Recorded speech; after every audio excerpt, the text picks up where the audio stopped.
Hey guys, tonight we're slipping into the shadowed workshops of 15th century Genoa, where silk could buy castles, or get your fingers crushed in a loom. You shuffle into a cramped attic, your breath fogging midnight air, thick with raw fiber. Remember that soft job the merchant promised. Try threading a shuttle by oil lamp while spiders plot their revenge. True story, medieval Genoa's silk guilds controlled Europe's luxury trade, and their safety records would give modern OSHA agents nightmares. By the way, historians still argue whether weavers actually used spider silk for ceremonial garments, or just enjoyed freaking out apprentices with that story. So before you get too comfortable, take a moment to like the video and subscribe. But only if you genuinely enjoy what I do here. Drop a comment with your location and local time. Let's see which corners of the world are drifting through this tale. Now, dim the lights. Maybe turn on a fan for that soft background hum. And let's ease into tonight's journey together. The Loom's wooden frame creaks like an old ship, each beam worn smooth by generations of restless hands. You run fingers across raw silk strands, cool as moonlight, brittle as dried hope. Workshop gossip claims certain threads came from spiders fed on mulberry leaves. But you're pretty sure that's just Stefano's way of justifying his pet, cellar-dwelling arachnids. 12-hour shifts teach you this truth. Silk isn't woven, it's extracted, drop by bloody drop, from the space between your sanity and survival. A customer arrives demanding fabric light enough to float. You resist the urge to suggest he try actual magic. Your spinning wheel hums a tune older than Christendom, its rhythm perfected by Chinese artisans 2 millennia past. Fun fact, Genoa didn't invent silk. They just perfected the art of selling it for double the price, with triple the smugness.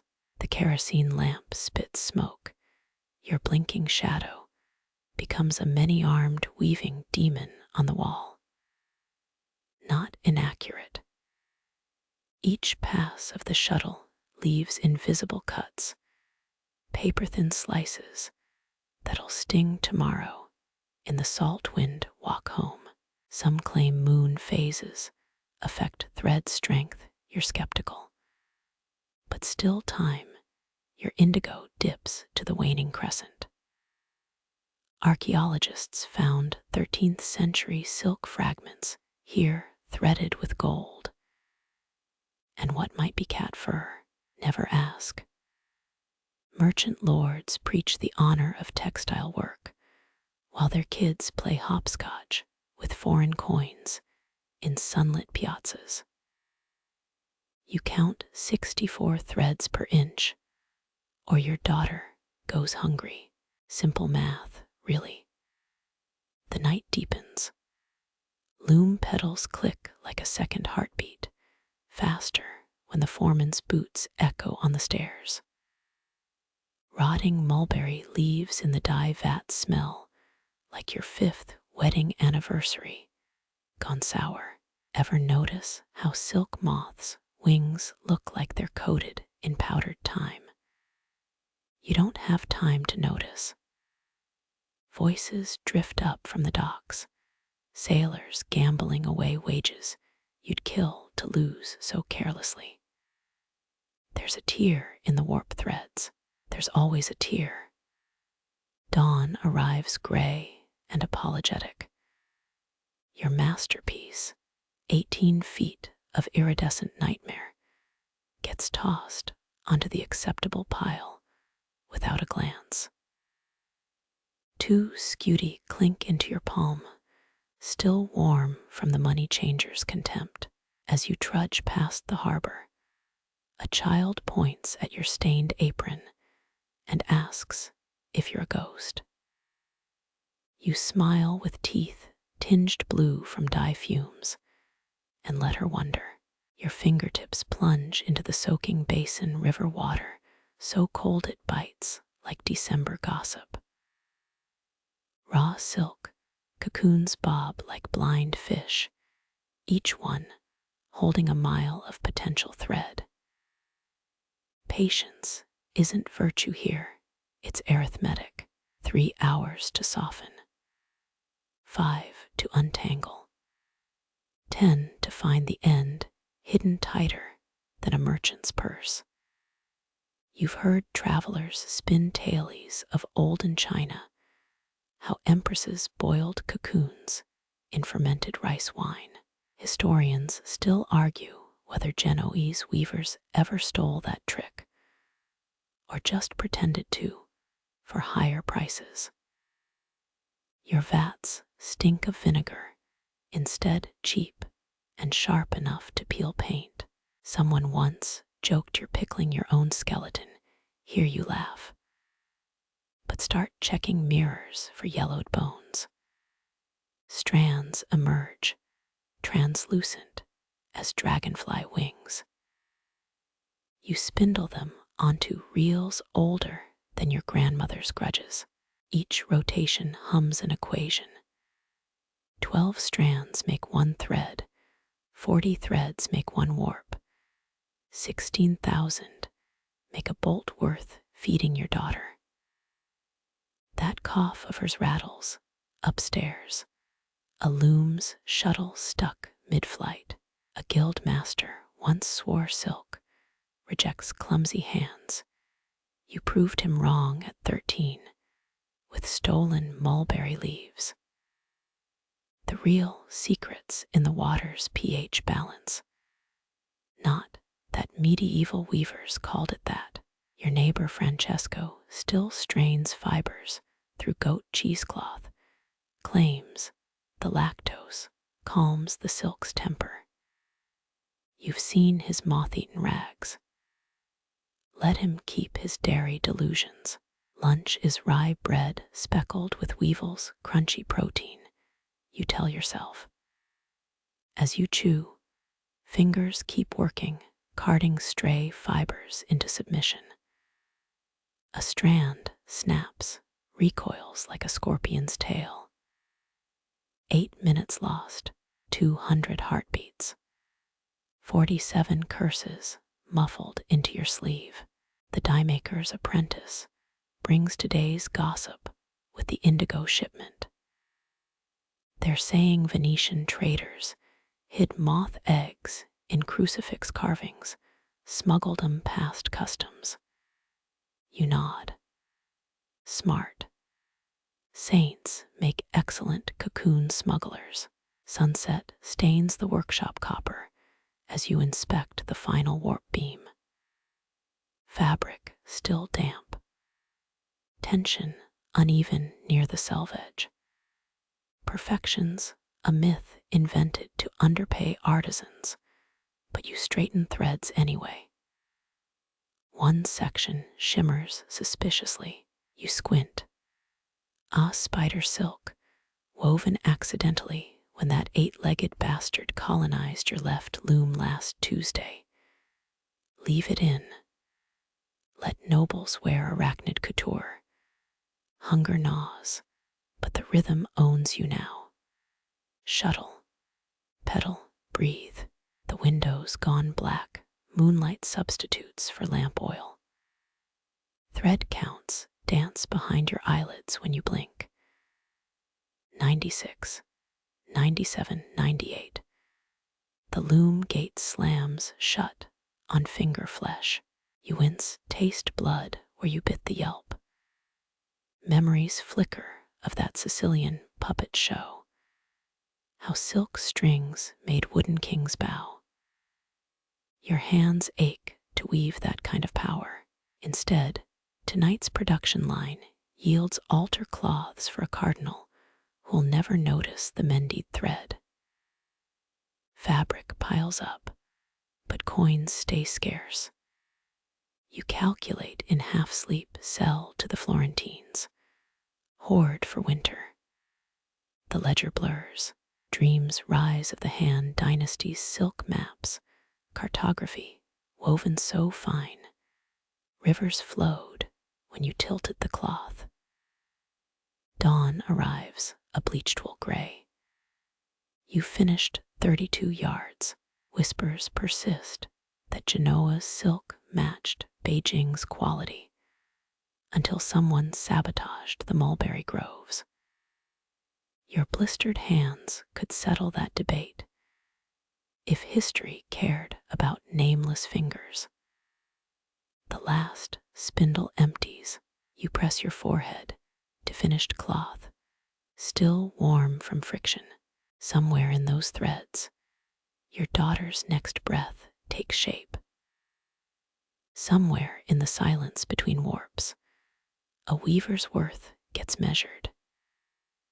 You haul the freshly woven cloth into the dye yard, your forearms protesting like overtuned lute strings. Twilight thickens as you stoke the fire beneath copper vats.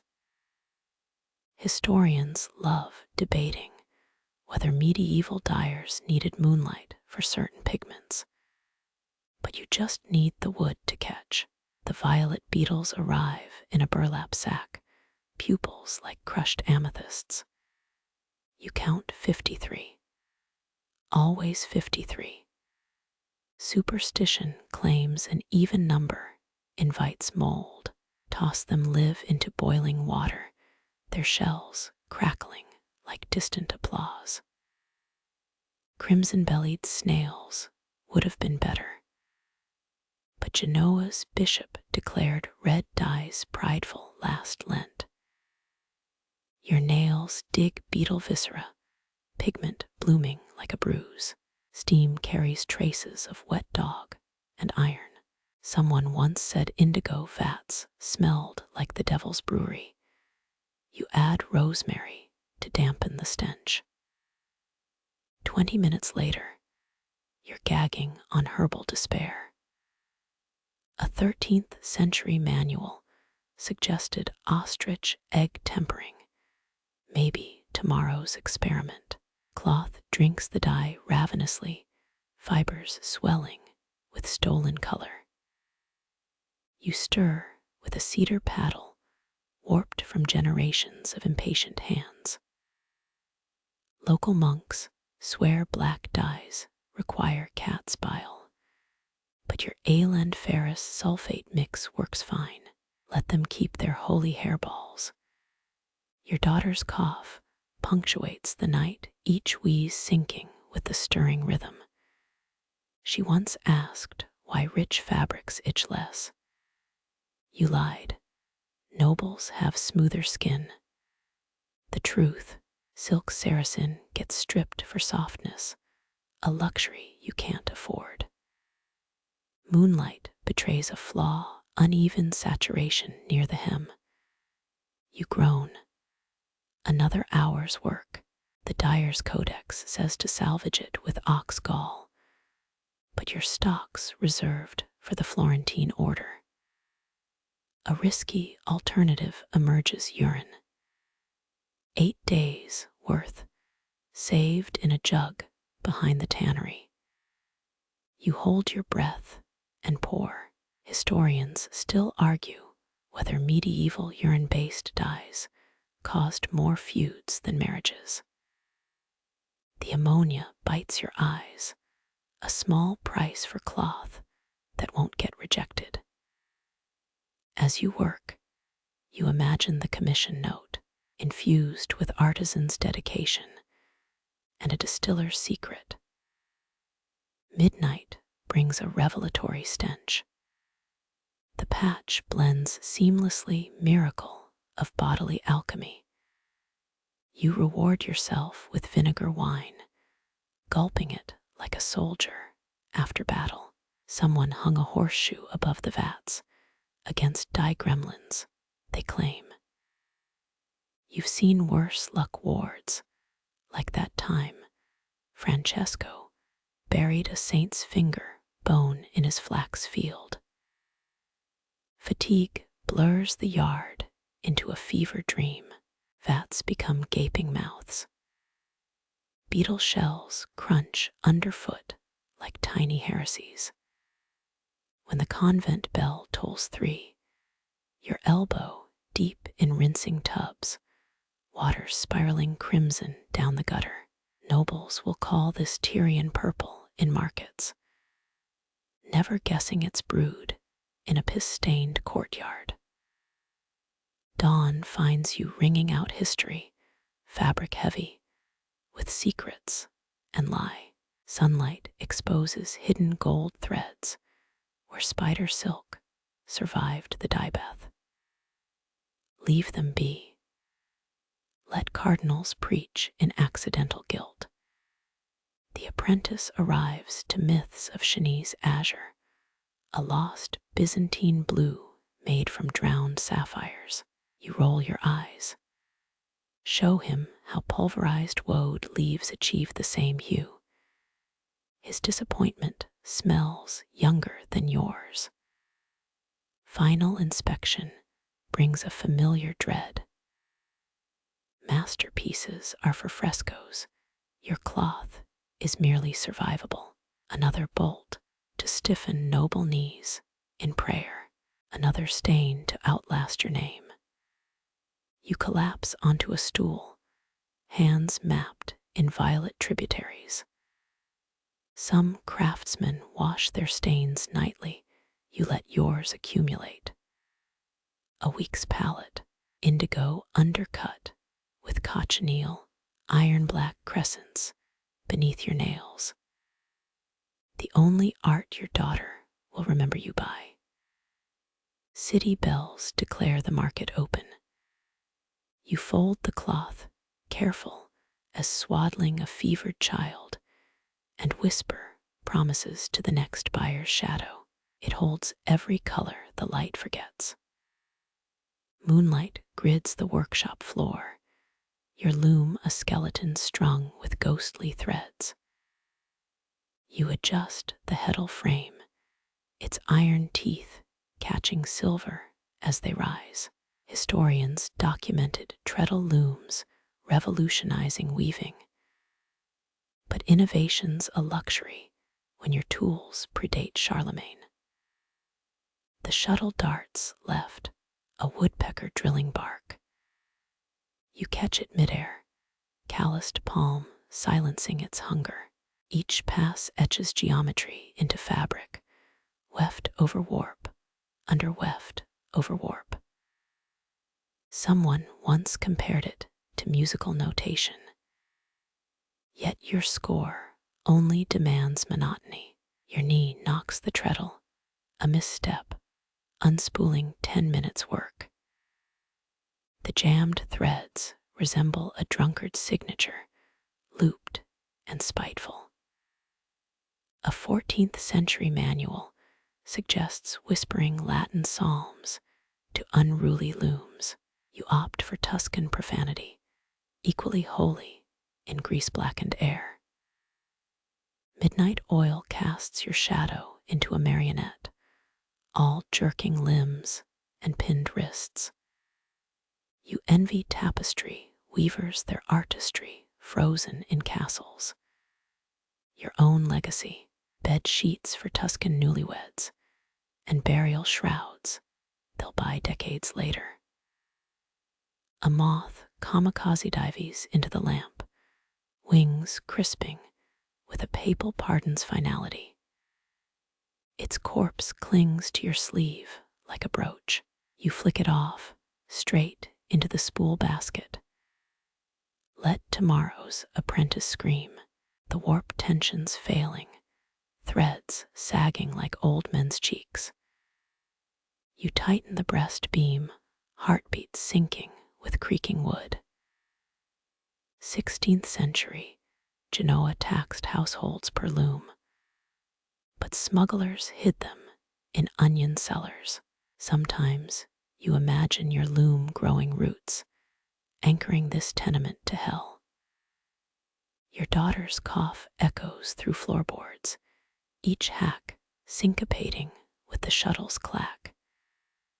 She once asked if weaving was magic. You showed her how wool becomes thread, like twisting screams into ropes. You joked. She didn't sleep for days. Rope, now there's a thought. Your blisters could graft themselves to the bobbin, a symbiotic tragedy. A splinter divorces your thumbnail blood, freckling the linen. Medieval surgeons used spiderwebs to staunch wounds. You spit on wool scraps instead, better than owing spiders favors. The church bell tolls non-existent hours. Your tally marks claim it's 3 or 9 or the afterlife. Hunger paints hallucinations, loom patterns morphing into abbey windows. Even abbots need chamber linens, divine bowels demand mortal textiles. A thread snaps, then another. You stab the repair hook, needle teeth suturing the breach. Historians still argue whether herringbone weaves symbolized fish for clandestine Christians. You just know it's a bitch to unpick. Dawn's first slit greases the windows.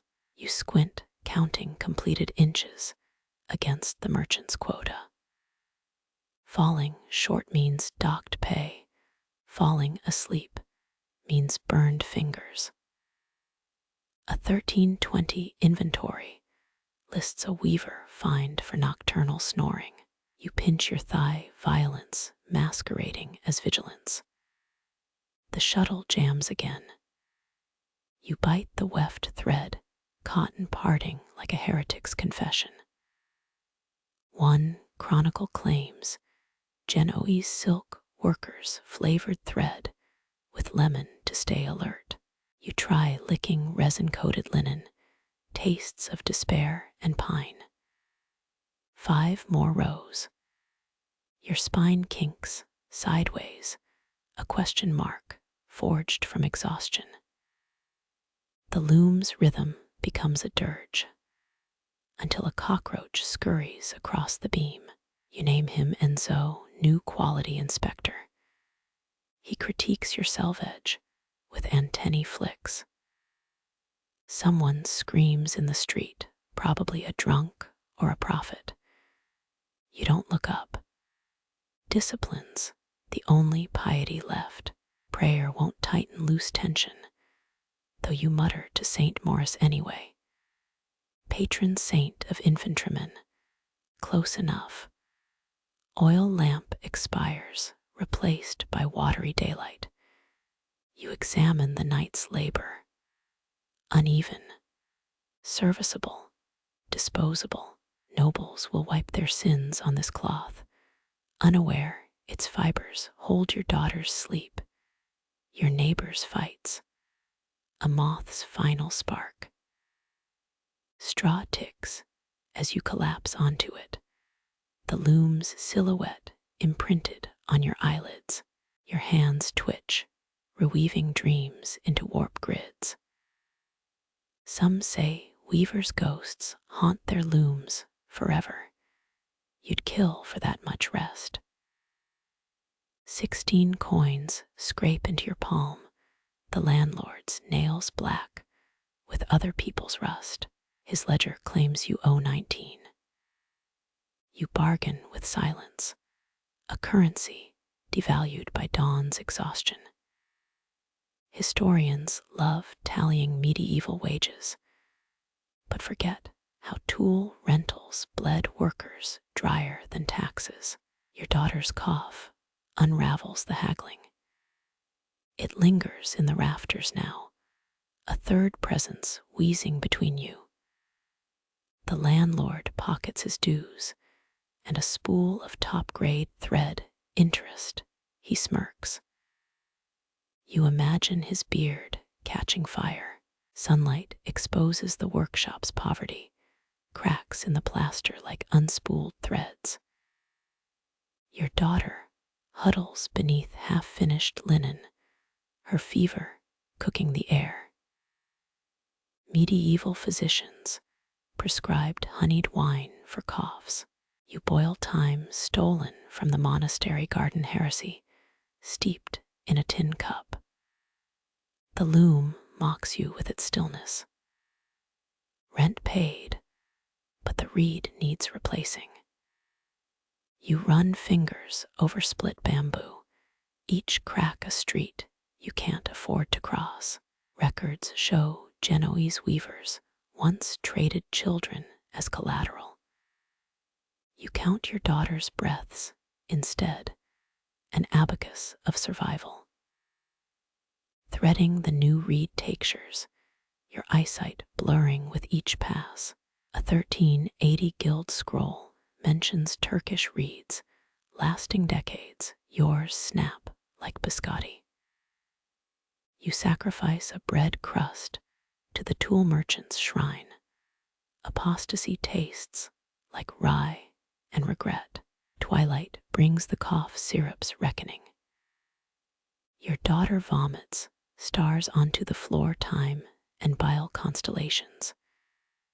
You wipe her chin with selvage scraps, luxury's dregs. Someone in Marseille once wove cloth from seaweed to cure consumption. You'd sail there if boats accepted prayers as fare. Sleep ambushes you mid-stitch. The shuttle slips, gouging a scar across the warp. You wake to your daughter's palm on your cheek, her skin hotter than dye vats. Will the loom eat you? She whispers. You laugh bitter as quinine, only if we're lucky. Midnight's chill gnaws your joints. You trade tomorrow's firewood for a physician's visit. The consultation lasts 3 heartbeats. Air too damp, he declares, as if you weave in a fountain. His fee, the last undarned shirt. You hate him, you thank him. The loom devours your rage, thread by thread. Each pass deposits a copper's worth of progress. Historians still argue whether guilds protected workers or starved them. You know the truth. It's whichever costs more. Dawn finds you bartering with the baker. 2 linen scraps for a stale loaf. He demands 3. You surrender dignity instead, please. The word hangs between you like a faulty warp thread. He tosses in a fig. Generosity of the well-fed. Your daughter knots the fig stem into her hair, a peasant's diadem. She hums a tune you pretend to recognize. Sickness excavates her features, cheekbones sharp as shuttle points. You promise her oranges if the next commission pays. The reed snaps at noon. Again, you spit on the fracture, sour solidarity. Medieval toolmakers etched protective runes into their wares. Yours sports a wine stain shaped like Genoa's harbor. Equally useless. By dusk, you've borrowed another reed, debt compounding. The landlord's contract stipulates weekly interest. You initial each clause with a thumbprint, blood cheaper than ink. Notaries claim parchment binds agreements, but everyone knows powers woven from threats. Your daughter's cough sinks with the treadle's creak, a perverse duet. You teach her to wind bobbins, small hands struggling. Half the thread tangles. Historians would call this domestic craft. You call it desperation's apprenticeship. Sleep comes in splinters. Dreams stalk you, looms demanding fingers as tribute. You wake mid-scream, startling mice in the thatch. A 15th century herbalist recommended bat's blood for night terrors. You settle for glaring at the moon. It shrinks from your rage. The new reed snaps. Again, you grind the fragments into paste, rage made tangible. Someone once ground pearls into silk dye for a doge's cape.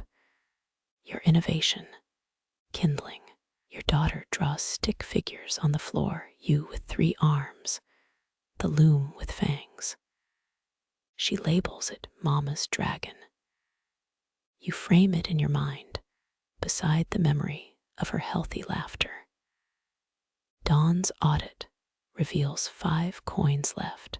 The tool merchant hawks reads behind the cathedral, his prices swollen with holy indifference. You select the warped one he calls discount. The loom won't know the difference or care. Threading the defective reed takes patience and profanity. Your daughter asks why you talk to tools. They're like saints, you lie. Only respond when cursed. Her resulting giggle fuels 12 perfect passes. The landlord returns at vespers, demands interest on the interest. You offer silence until he eyes your daughter's untouched soup. 6 coins clink into his palm, a surrender that burns your throat. Moonlight finds you re-repairing the reed. The loom creaks, an old man laughing through missing teeth.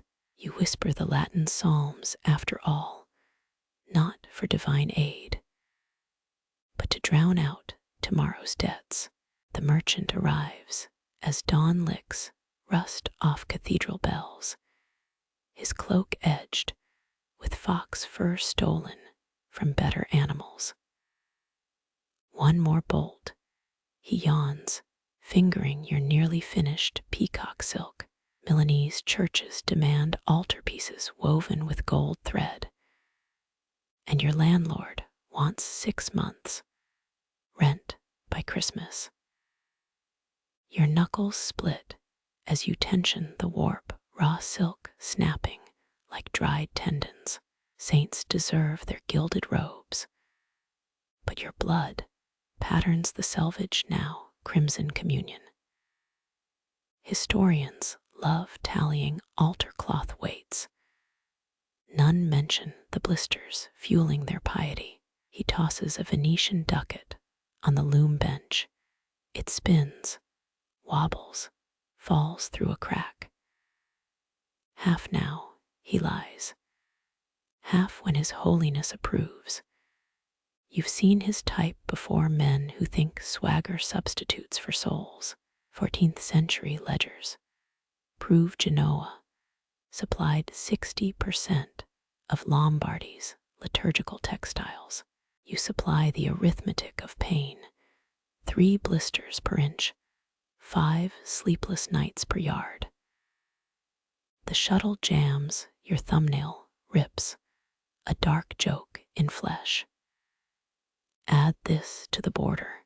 He slams down cochineal beetles, crushed corpses bleeding into a vial.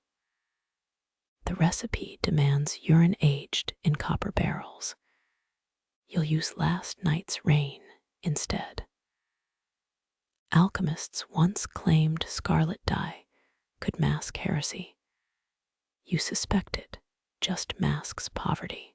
Your daughter watches from the spindle corner, her cough temporarily cowed by stolen honey. She mouths no, but debt's loom weaves faster than any child's warning. You nod, the merchant grins, the beetles laugh in their death juice. Silk hates hurry, yet here you are treadle pumping like a drunkard's heart. The warp fights every pass, threads snarling like a cardinal's conscience. Milan's cathedral inventory lists 18 silk altar drapes from 1387. It forgets the 18 souls who wove them into early graves. Noon sun cooks the cochineal vat, stench of fermenting spice and dying insects. Your forearm blisters match the Duchy of Milan's coat of arms, a serpent eating its own tail. The merchant returns with wine-stained breath, demands delivery by Compline. Why saints need so much shiny cloth? Your daughter asks, winding bobbin thread into angry knots. You invent a story about God's eyesight failing, angels needing mirrors to catch his attention. She frowns, kings are the same. Historians still argue whether the medieval church exploited artisans or honored them. Filthy ledger says both. Twilight bleeds into the vats your hands now twin to the martyred saint on the fabric. Each pull of the heddle frame scrapes skin from bone. Yet the pattern emerges, halos perfect as executioner's circles. The merchant's lackey collects the bolt at moonrise, dragging it through mud in his haste. You count 9 ducats, 6 too few. Your daughter stops crying after the first hour, learns futility young. These children of the loom. Dawn finds you picking beetle legs from the warp threads. Your blood, now part of the sacred textiles weft. Some nun in Milan will kiss this cloth today, tasting salt and struggle instead of blessings. Sleep comes as hallucinations, looms made from bishops' ribs, shuttles tipped with papal seals. You wake to your daughter tracing your cracked palms. When we're angels, will we get soft gloves? The answer sticks in your throat, a weaver's psalm caught mid-stitch. You hum instead, threading tomorrow's commission with what remains of your fingers. Your needle snags on a buried knot. The loom shudders like an old hound shaking off rain. 4 layers down you feel it, generations of weavers pressed into the wood grain. Their calluses whisper through your palms, ghosts teaching stitches your mother never showed you. Nearby, your daughter knots broken threads, her small hands mirroring your motions from 20 winters past. Why does the cloth fight us? She mutters, yanking a snarled weft line. You don't mention the 4 artisans who died building this loom. Their sweat still seasons the oak beams. That smell, rotted flax and bergamot, haunts every warp you tension. Historians still argue whether Renaissance weavers encoded secret revolts in brocade patterns. You know the truth. Rebellion smells like oiled wood and sleepless sweat. A thrum pulses through the treadle rod, faint, insistent, your great-grandmother's heartbeat, or just termites chewing the frame. The guild-mandated sturgeon glue for loom repairs. In 1367 yours weeps pine resin instead. Priorities shift when rats eat your savings. Your daughter gasps, her shuttle splits a fingernail. They're biting, she hisses, staring at the threads. You don't laugh at the superstition. Every weaver knows angry ghosts nest in poorly spun silk. Moonlight fingers through warped shutters, catching a flicker in the selvage. For a breath, your pattern shows faces, gaunt women blinking through the weave. You hum a Calabrian lullaby, to drown their whispers. Old Italian looms stored tension best when crossbred with pear wood. Your splintered frame proves otherwise. The girl finds a milk tooth wedged in the heddle, some apprentice's lost childhood. You let her pocket it. 16th century Genoese weavers believed children's teeth warded off shuttle splinters better than any prayer. Mama, why's this cloth humming? Her finger hovers over the warp. You lie claim it's the sound of sleeping silkworms. Truth. 6 generations of rage fermenting in the fibers. 3 misdrawn threads glow silver where they shouldn't. Old mistakes turned sacred by time. You replicate the error, honoring the dead woman who first knotted them. Archaeologists found 14th century burial shrouds with identical flaws. No one admits their autographs. Footsteps groan overhead, the landlord's nightly inspection. You spit on the treadle, an old trick to mute squeaks. He'll demand rent again at dawn. Your saliva dries into the Loom's chorus. Your daughter sleeps now, cheek pressed to a half-woven altar cloth. Her breath lifts golden threads, tiny gilded waves. You rub bergamot oil into the breast beam, its citrus sting masking the stench of your infected blisters. The shuttle jerks, your left pinky catches in the reed. Blood beads, drips, inks the weft. Tomorrow's priest will call it divine ornamentation. You call it another scar fed to the loom. Fog slinks through cracks, turning the workshop into a spider's web. Shapes shift in the corners, women carding shadow wool, men chanting forgotten warps. Histories agree medieval looms required 3 operators.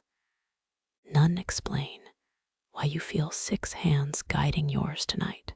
Dawn pries at the shutters. Your daughter stirs, squints at the nearly finished bolt. It's singing again. She yawns, pressing her ear to the fabric.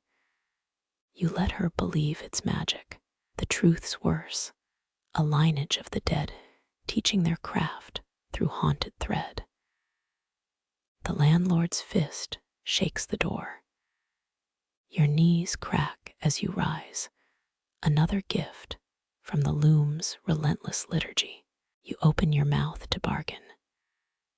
But the ghosts answer for you, their voices rustling through 10,000 silk strands. The stranger's perfume arrives first, clove and rotten oranges. His shadow stretches across your workbench, a gaunt puppet cut from Venetian velvet. A proposition, he rasps, tapping a vial of cochineal dye. Its crimson winks like fresh slaughter. You keep weaving. 20 years ago, maybe. Now, hunger makes fools of everyone, but not this fool. He fans out 5 gold ducats, each stamped with the lion of St. Mark. Mainstream historical fact. Genoese weavers imported cochineal beetles at triple the price of Venetian rivals. All for that scarlet that outlasted heresy trials.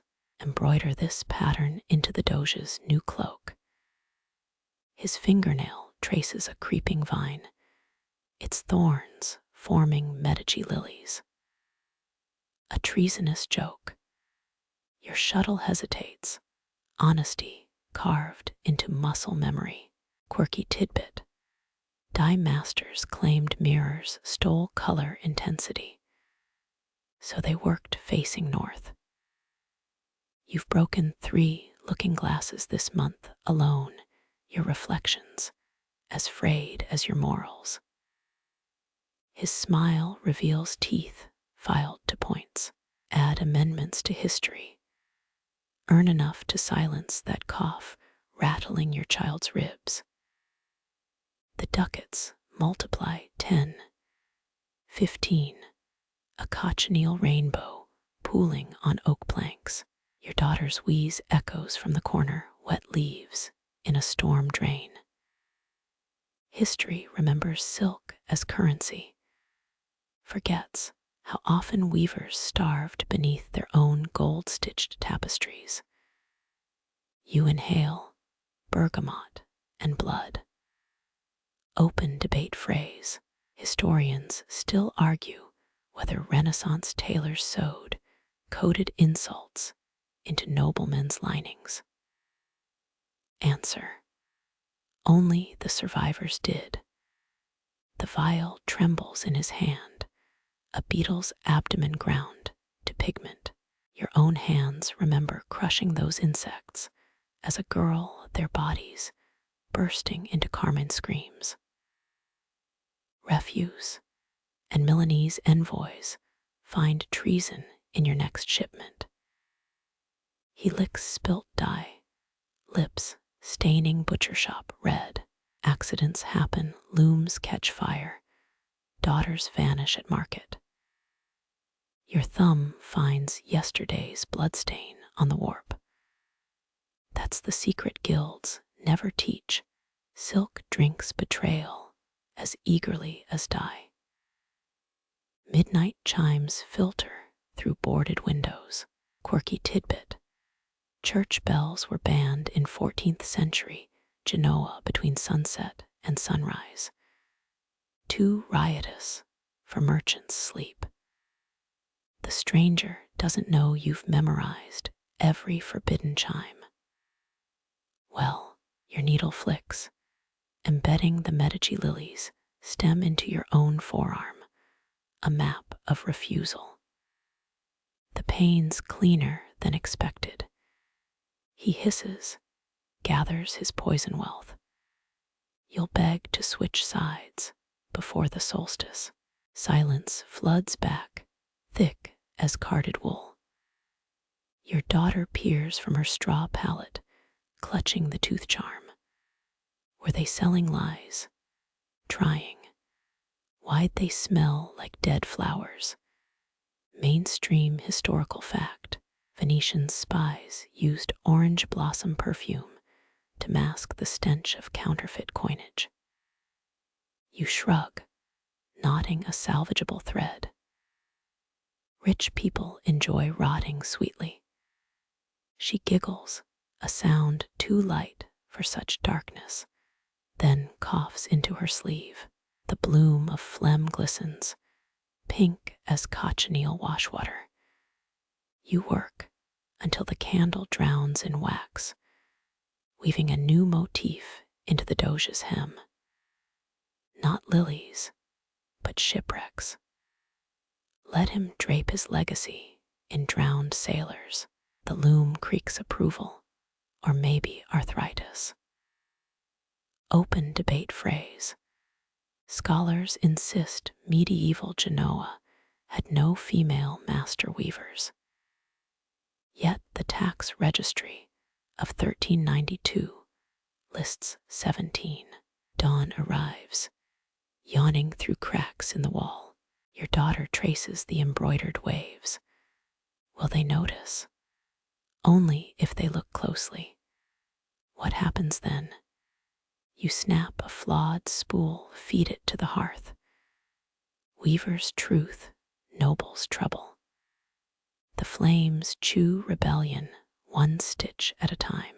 The shuttle slips, your blistered grip betraying you. It cracks against stone, the spool unraveling like a serpent shedding skin. You lunge too late. Silk splits, a jagged mouth laughing up the warp. Midnight oil lamps flicker, their smoke tattooing the ceiling. This bolt was meant for Sienna bridal veils sworn to sanctity. Now, a scarred testament to fatigue. Mainstream historical fact: Florentine dyers soaked fabrics in the Arno. Its soft water-fixing colors better than any well. You'll need that river's mercy by dawn. Your daughter stirs her cough a metronome. Mama, the looms crying. Hush. Threads argue sometimes. She frowns at the wreckage. That's not arguing. That's war. You bite back a laugh. 10 years old, already sharper than guild inspectors. The tear slithers upward, each snapped filament, a tiny rebellion. Quirky tidbit: Renaissance weavers believed dropped shuttles carried witch curses. So they buried broken ones under mulberry trees. You'll plant this one later, if the Arno doesn't claim it first. Splinters dig into your knees as you splice. Needle pricks bloom on your thumb, crimson beads absorbed by hungry silk.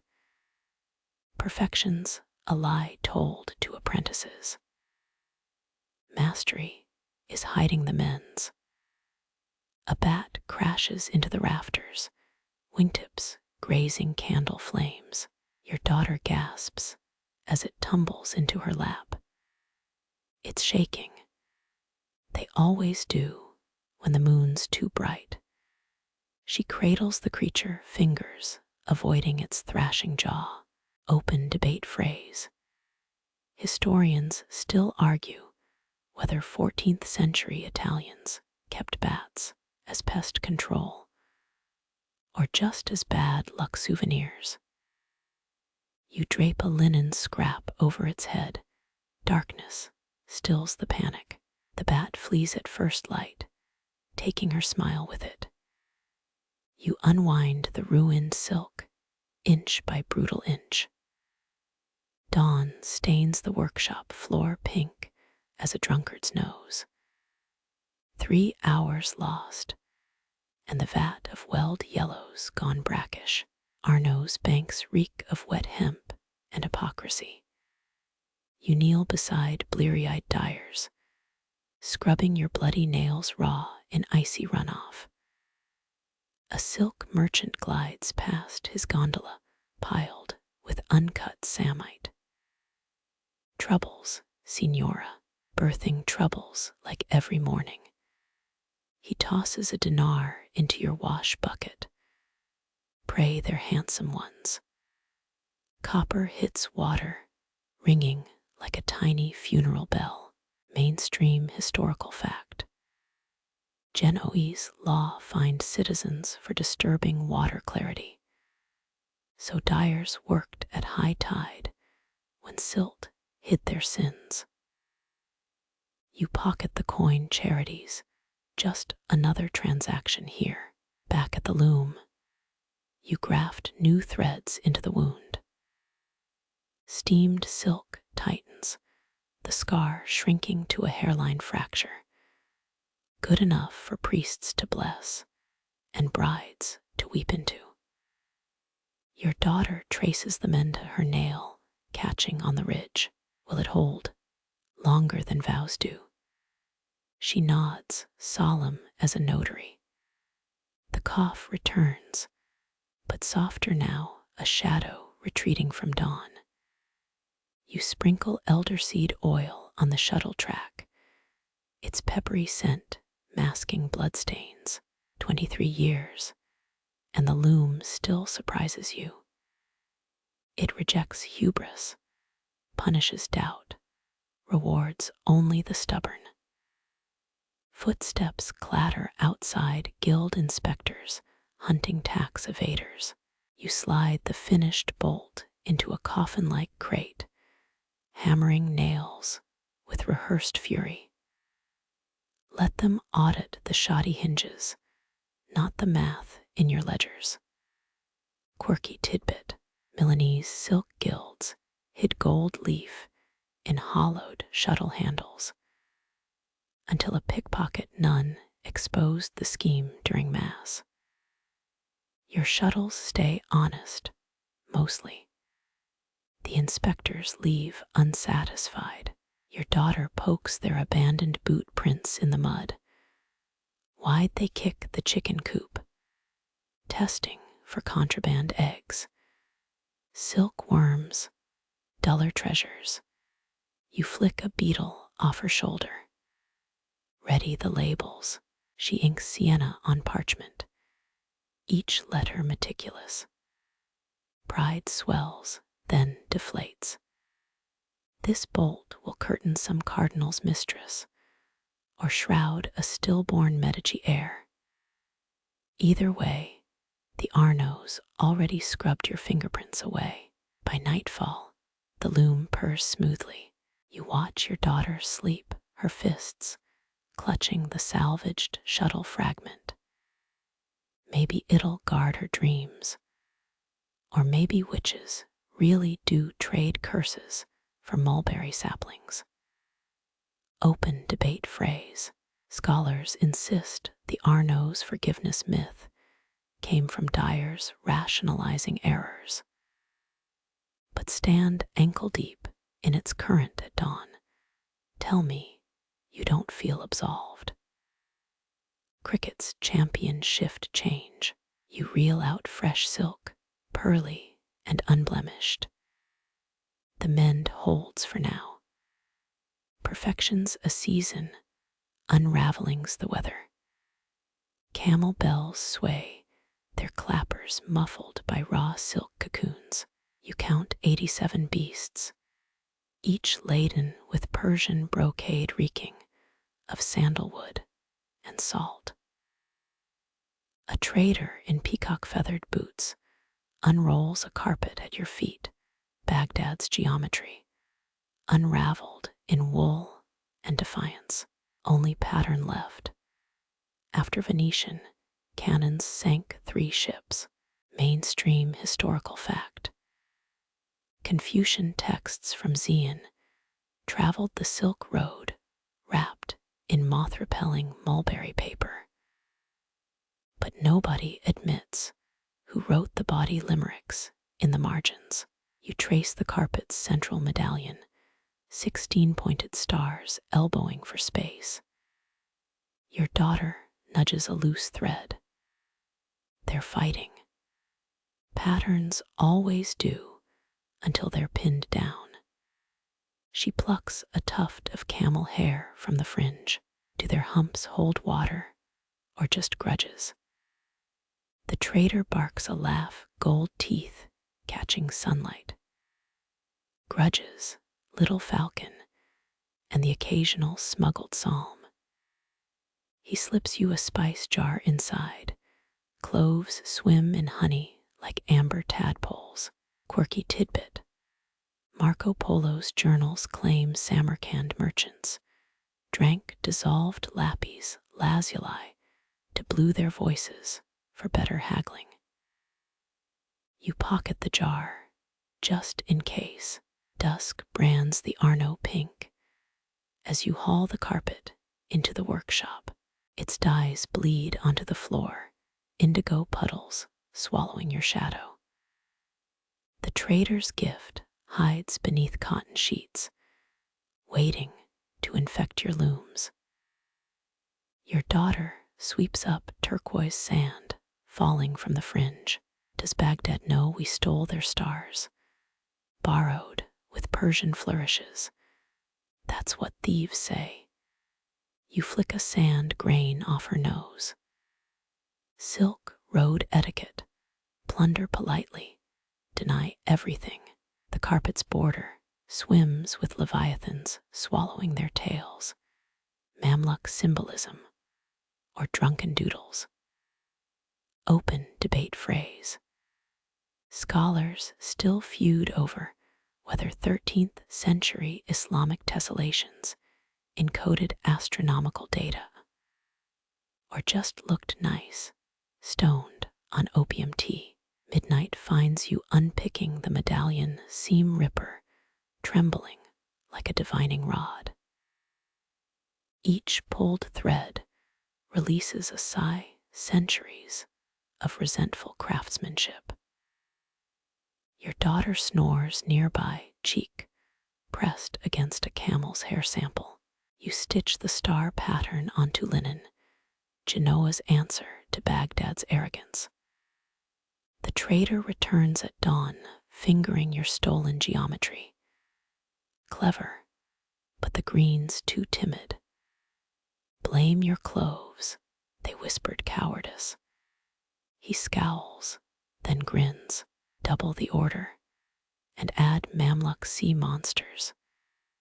You haggle until his gold teeth dim. One misstep, and the guild fines you for pattern piracy.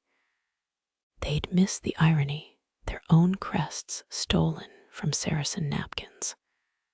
Quirky tidbit, Crusader knights wore silk underpants stitched with Quranic verses, believing it made them arrow-proof.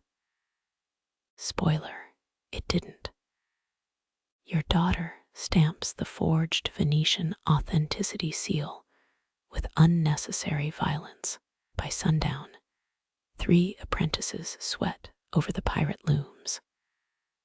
One boy hums a Moorish lullaby until a foreman smacks his ear. Genoa's hymns only, mainstream historical fact. Genoese silk workshops piped in liturgical chants to sanctify stolen designs.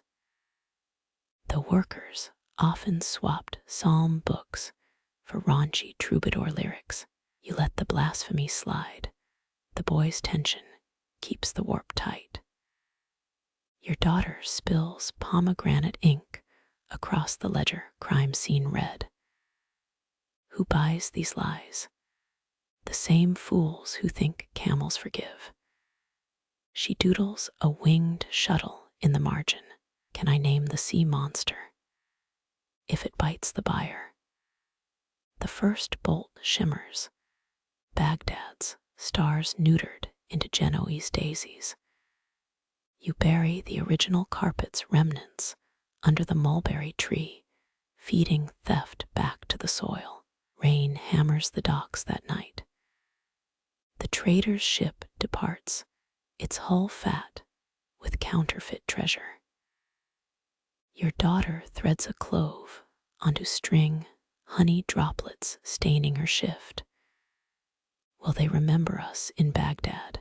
Only our mistakes, and maybe the sea monsters.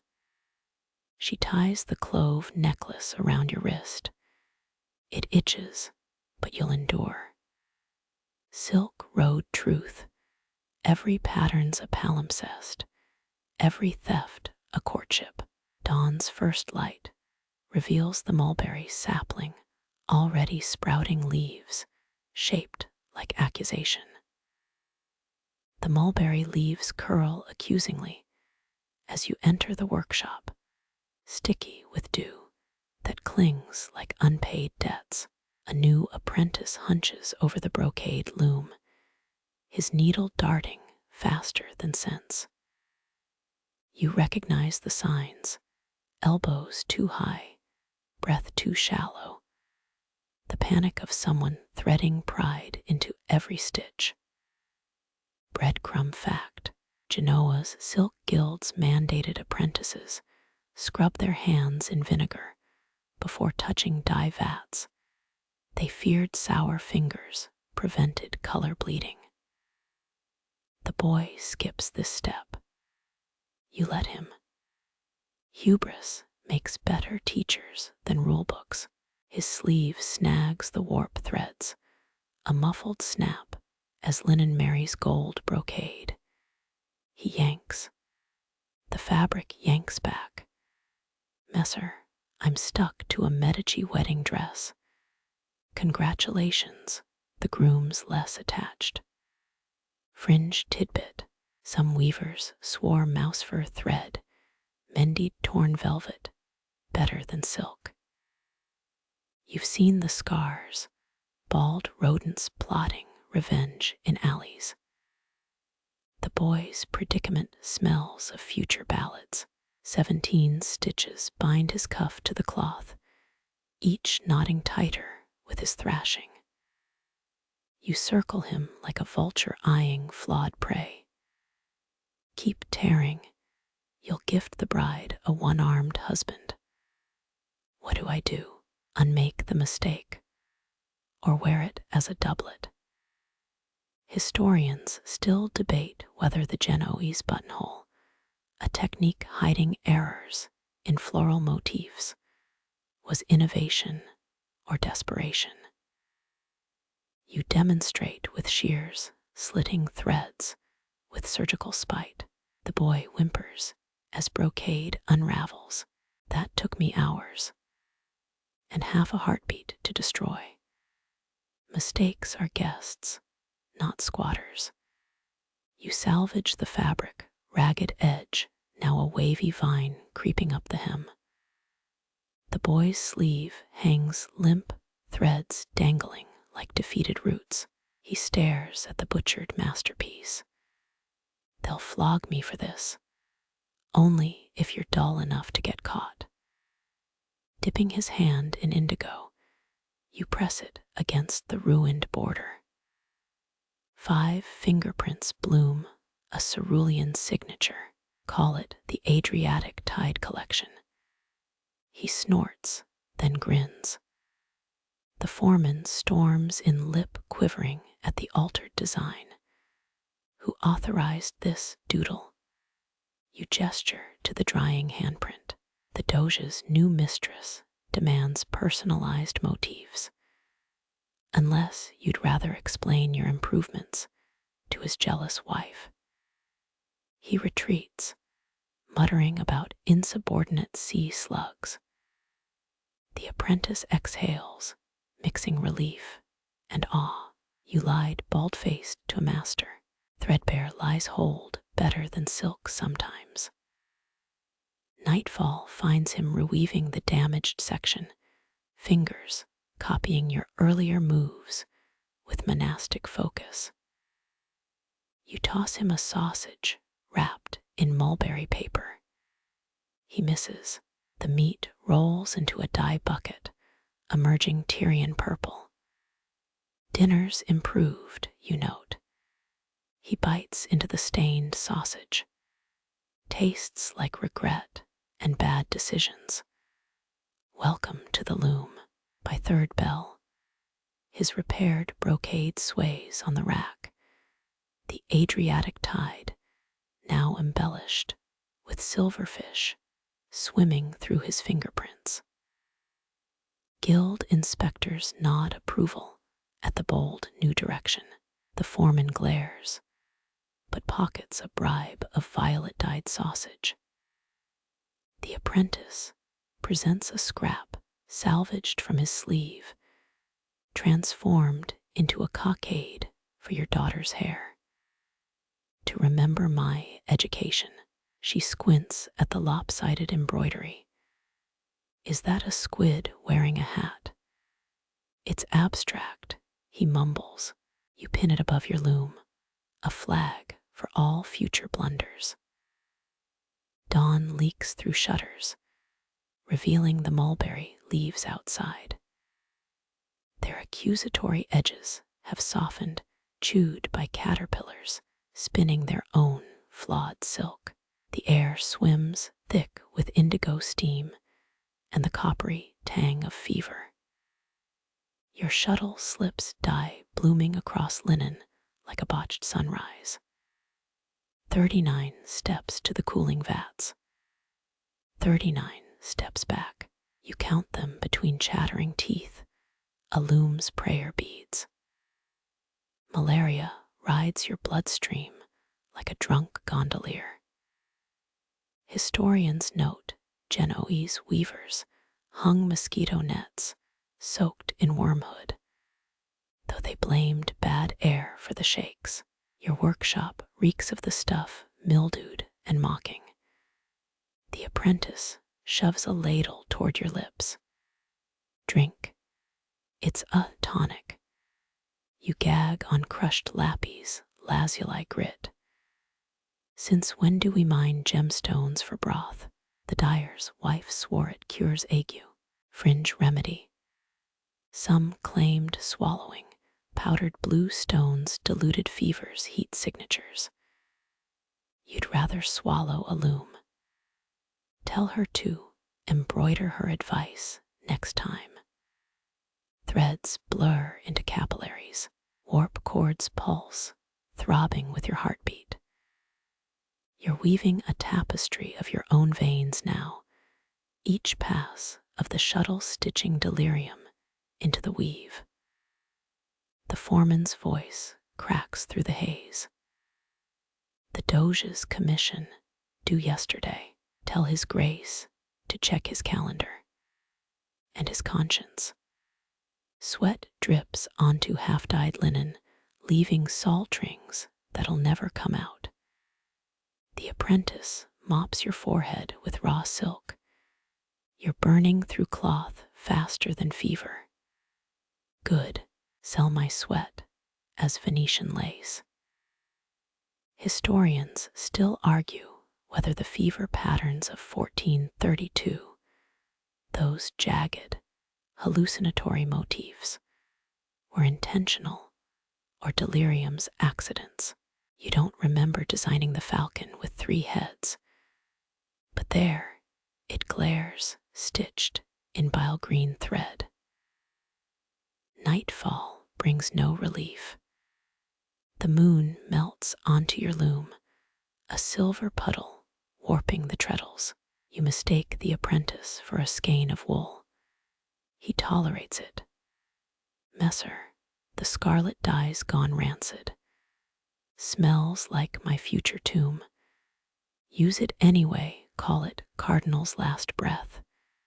He hesitates. What if the church objects? Then we'll sell it to heathens at triple the price. 17 botched banners, later your knees buckle. The floor greets you like a long-lost brother. Cool stone presses against your cheek, a balm for the furnace under your skin. The apprentice drags you to the dye vats, dumps you in the least toxic one. Indigo water swallows your fever, or maybe you're drowning. Memories surface, your mother winding bandages during the great plague of her hands, steady as a loom's rhythm. You gargle a half-remembered lullaby. Bubbles rise, indigo constellations in the torchlight. Dawn finds you shivering in the vat, prune-skinned and alive. The apprentice snores against a sack of cochineal bugs. Your fingers trace the falcon motif, now warped by water into something resembling hope. Mistake or miracle, croaks the apprentice. Yes, the foreman returns at noon, sniffing the ruined vat. Explain this baptism. You wring indigo from your sleeves. New dyeing technique. We're calling it plague blue. He eyes the eerie, mottled fabric. It's revolting. So's your face. Fortune favors the bold. By week's end, nobles clamor for the infected hue, their tailors bribing guards for scraps. The apprentice glows beneath the praise, and the remnants of your fever, they think we're geniuses. Weaver's secret. Most geniuses are just survivors with good marketing. You pocket 63 florins, enough to buy quinine bark from a smuggler's cart. The apprentice insists on brewing it. This time, it almost tastes like victory. The noblewoman's shadow stretches across your workshop floor, dark enough to dye indigo. Her gloved hand slaps a pouch onto your loom. Rubies skitter like congealed blood, chrysanthemum gold silk, enough to drown a marriage bed. Chasing that hue means boiling madder root with honey and saffron, the exact ratios guarded by Genoese silk guilds. You squint at her parchment swatch. This yellow's closer to jaundice than joy. Her laugh strangles the air. My fiancé adores vibrant complexions. Historians note Renaissance sumptuary laws forbade commoners from wearing gold thread. Yet here you dip entire bolts in sunset's throat. The noblewoman's dowry demands would have bankrupted a lesser weaver. You smirk, remembering the fever coin hidden beneath floorboards. 3 nights pass your vats bubble with stolen marigold petals. The apprentice stirs, wrist flexing like a deranged metronome. When do we add the beetle juice? When beetles learn to spin silk. Keep stirring. Quirky tidbit. Medieval brides sometimes stitched horsehair into hems, believing it tripped unfaithful grooms during vows. Your needle flashes, knotting coarser threads beneath rubies. Let her husband stumble. The noblewoman inspects each L with a jeweler's loop. These florets lack symmetry. So do men's hearts. Want me to fix both? Her nose wrinkles at the joke. Or the vinegar fumes. You hide a curse between laurel leaf motifs, a serpentine twist even the guild masters would miss. Historians still argue whether bridal hex stitches warded off evil or invited it. Tonight, you're rooting for the latter.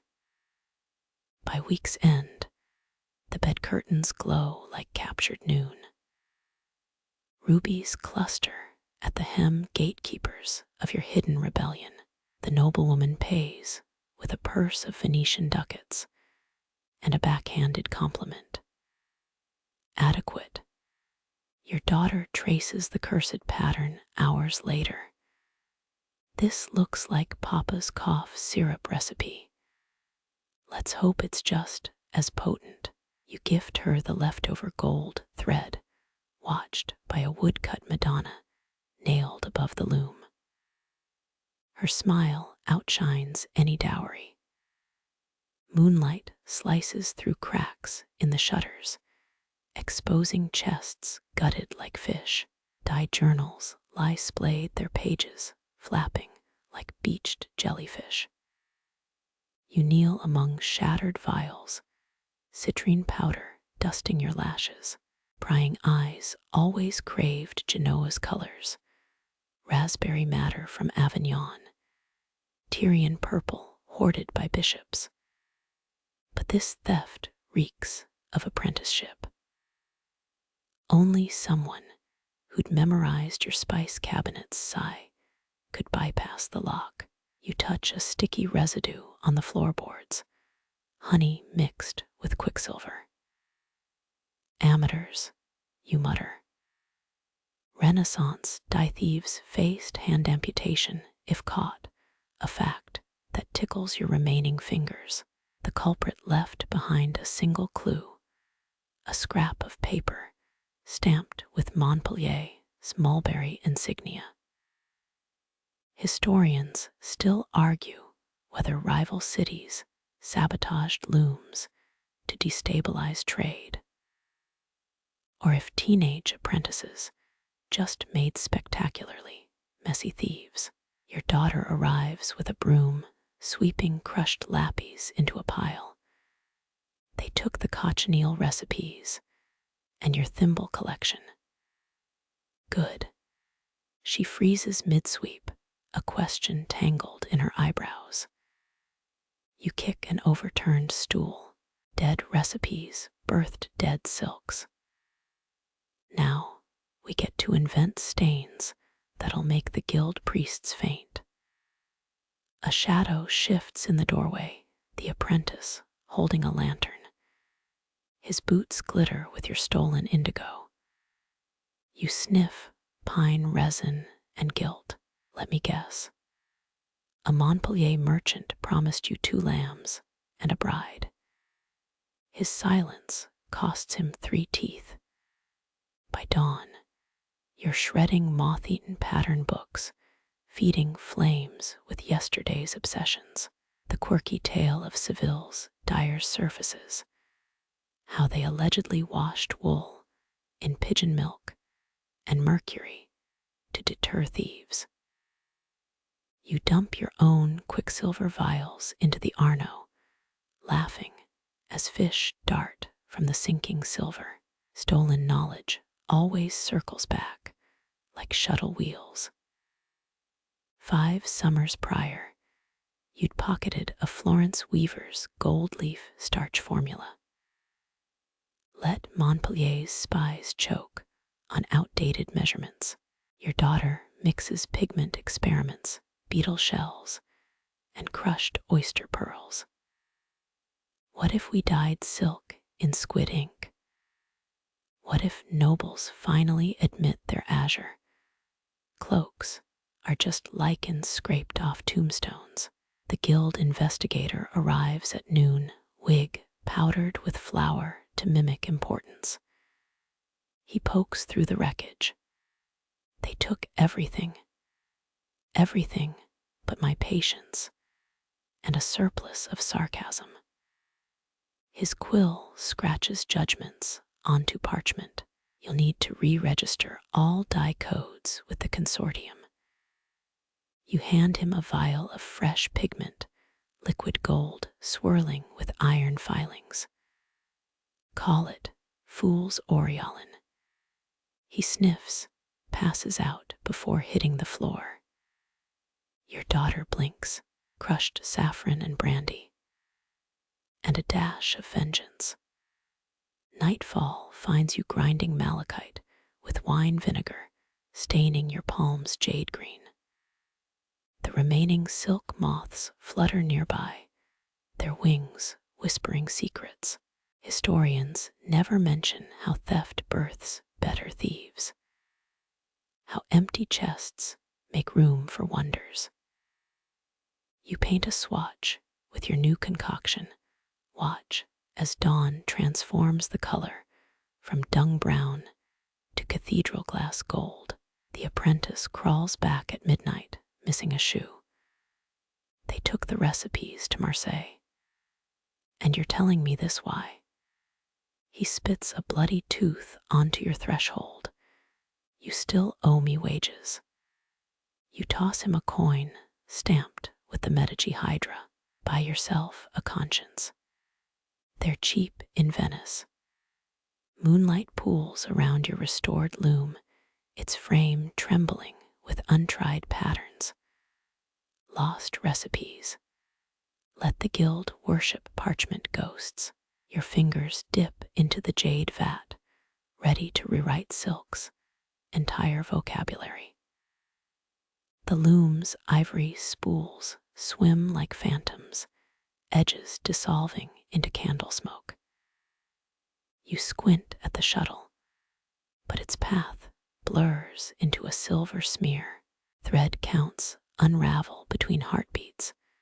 Numbers once sharp as brocade shears now melt like summer wax.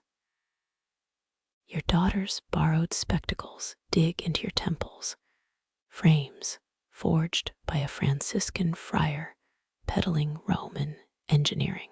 They magnify your nose, hairs more than warp threads. You fling them aside, crash against a jug of stale mordant.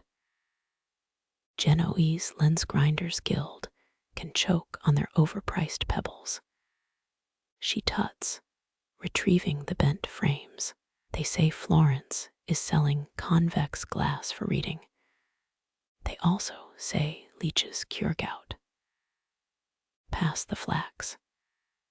Historians credit Italy's spectacle boom with saving aging craftsmen, yet most weavers couldn't afford the papal-approved workshops. Guilds hoarded quartz like diamonds, inflating prices until only silk merchants and cardinals saw clearly. You scrub your eyelids, rubbing away the grit of 3 sleepless nights. The last clear sight you remember, that Milanese dandy's horrified face when you told him his virgin wool cloak reeked of goat piss. Your fingers skim the half-woven textile, reading tension through calluses. Threads whisper their condition, a brittle warp here, a slub lurking like a lie. You knot a broken strand without looking, muscle memory etched deeper than eyesight. Needle pricks bloom across your thumb, a braille map of urgency. The quirky trick surfaces that medieval scribes washed parchment with urine to brighten ink. You spit into a rag, polish the spectacles, smudged lenses. No difference. Hand me that chamber pot, you grumble. Your daughter recoils. You're not actually. Urine's alkaline. Cuts grease better than Lion soap. She retreats as you scrub the lenses, fog dissolving to reveal slightly less blurry smears. 12th century monks swore by this, also drank it for gout. But let's not resurrect bad ideas. The loom creaks, its rhythm faltering as your depth perception fails. You misjudge the shuttle's arc. It clips your knuckle, sketching a ruby bead across linen. Historians still argue whether Renaissance myopia surged from candlelit closework, or if weavers just stopped lying about their fading sight. You suck the blood, salt, and iron. No matter. Milanese buyers won't notice bloodstains beneath all that gold embroidery. Your daughter takes the harness threads, guiding them into order. What if I handle the finicky bits? What if I teach cathedral architects to finger paint? Your pride's thicker than English broadcloth. You snort, reaching for an indigo skein, and grab empty air. The dye basket's been moved. Again, shadows clutter every shelf, tools dematerializing in your dissolving periphery. You blink hard, memorizing placements, like a sailor charts starless coasts. 10 steps to the window, 3 paces left to the mordant vat. Half a heartbeat to dodge the loose floorboard. A commission arrives, burgundy velvet for a banker's funeral shroud. The client insists on Spanish black accents, demands precision your eyes can't guarantee. You mix iron filings and oak gall in darkness, trusting your nose to detect the vinegar's acidic bite. The dye emerges richer than sacramental wine. Touch confirms smoothness, sights lies neutered by fingertips. Moonrise finds you teaching the loom new dialects. No more counting threads, only feeling their tensile size. Blurred warps become rivers, your shuttle a fish navigating currents. The daughter corrects your overtwists in silence, hands hovering like apprentice ghosts. You pretend not to notice. By week's end, the banker's agent scrutinizes the velvet, loop pressed to fabric, the cruciform pattern here, slightly irregular. You lean close, nails still stained with rancid walnut hulls. Funny, your contract specified mortuary symbolism.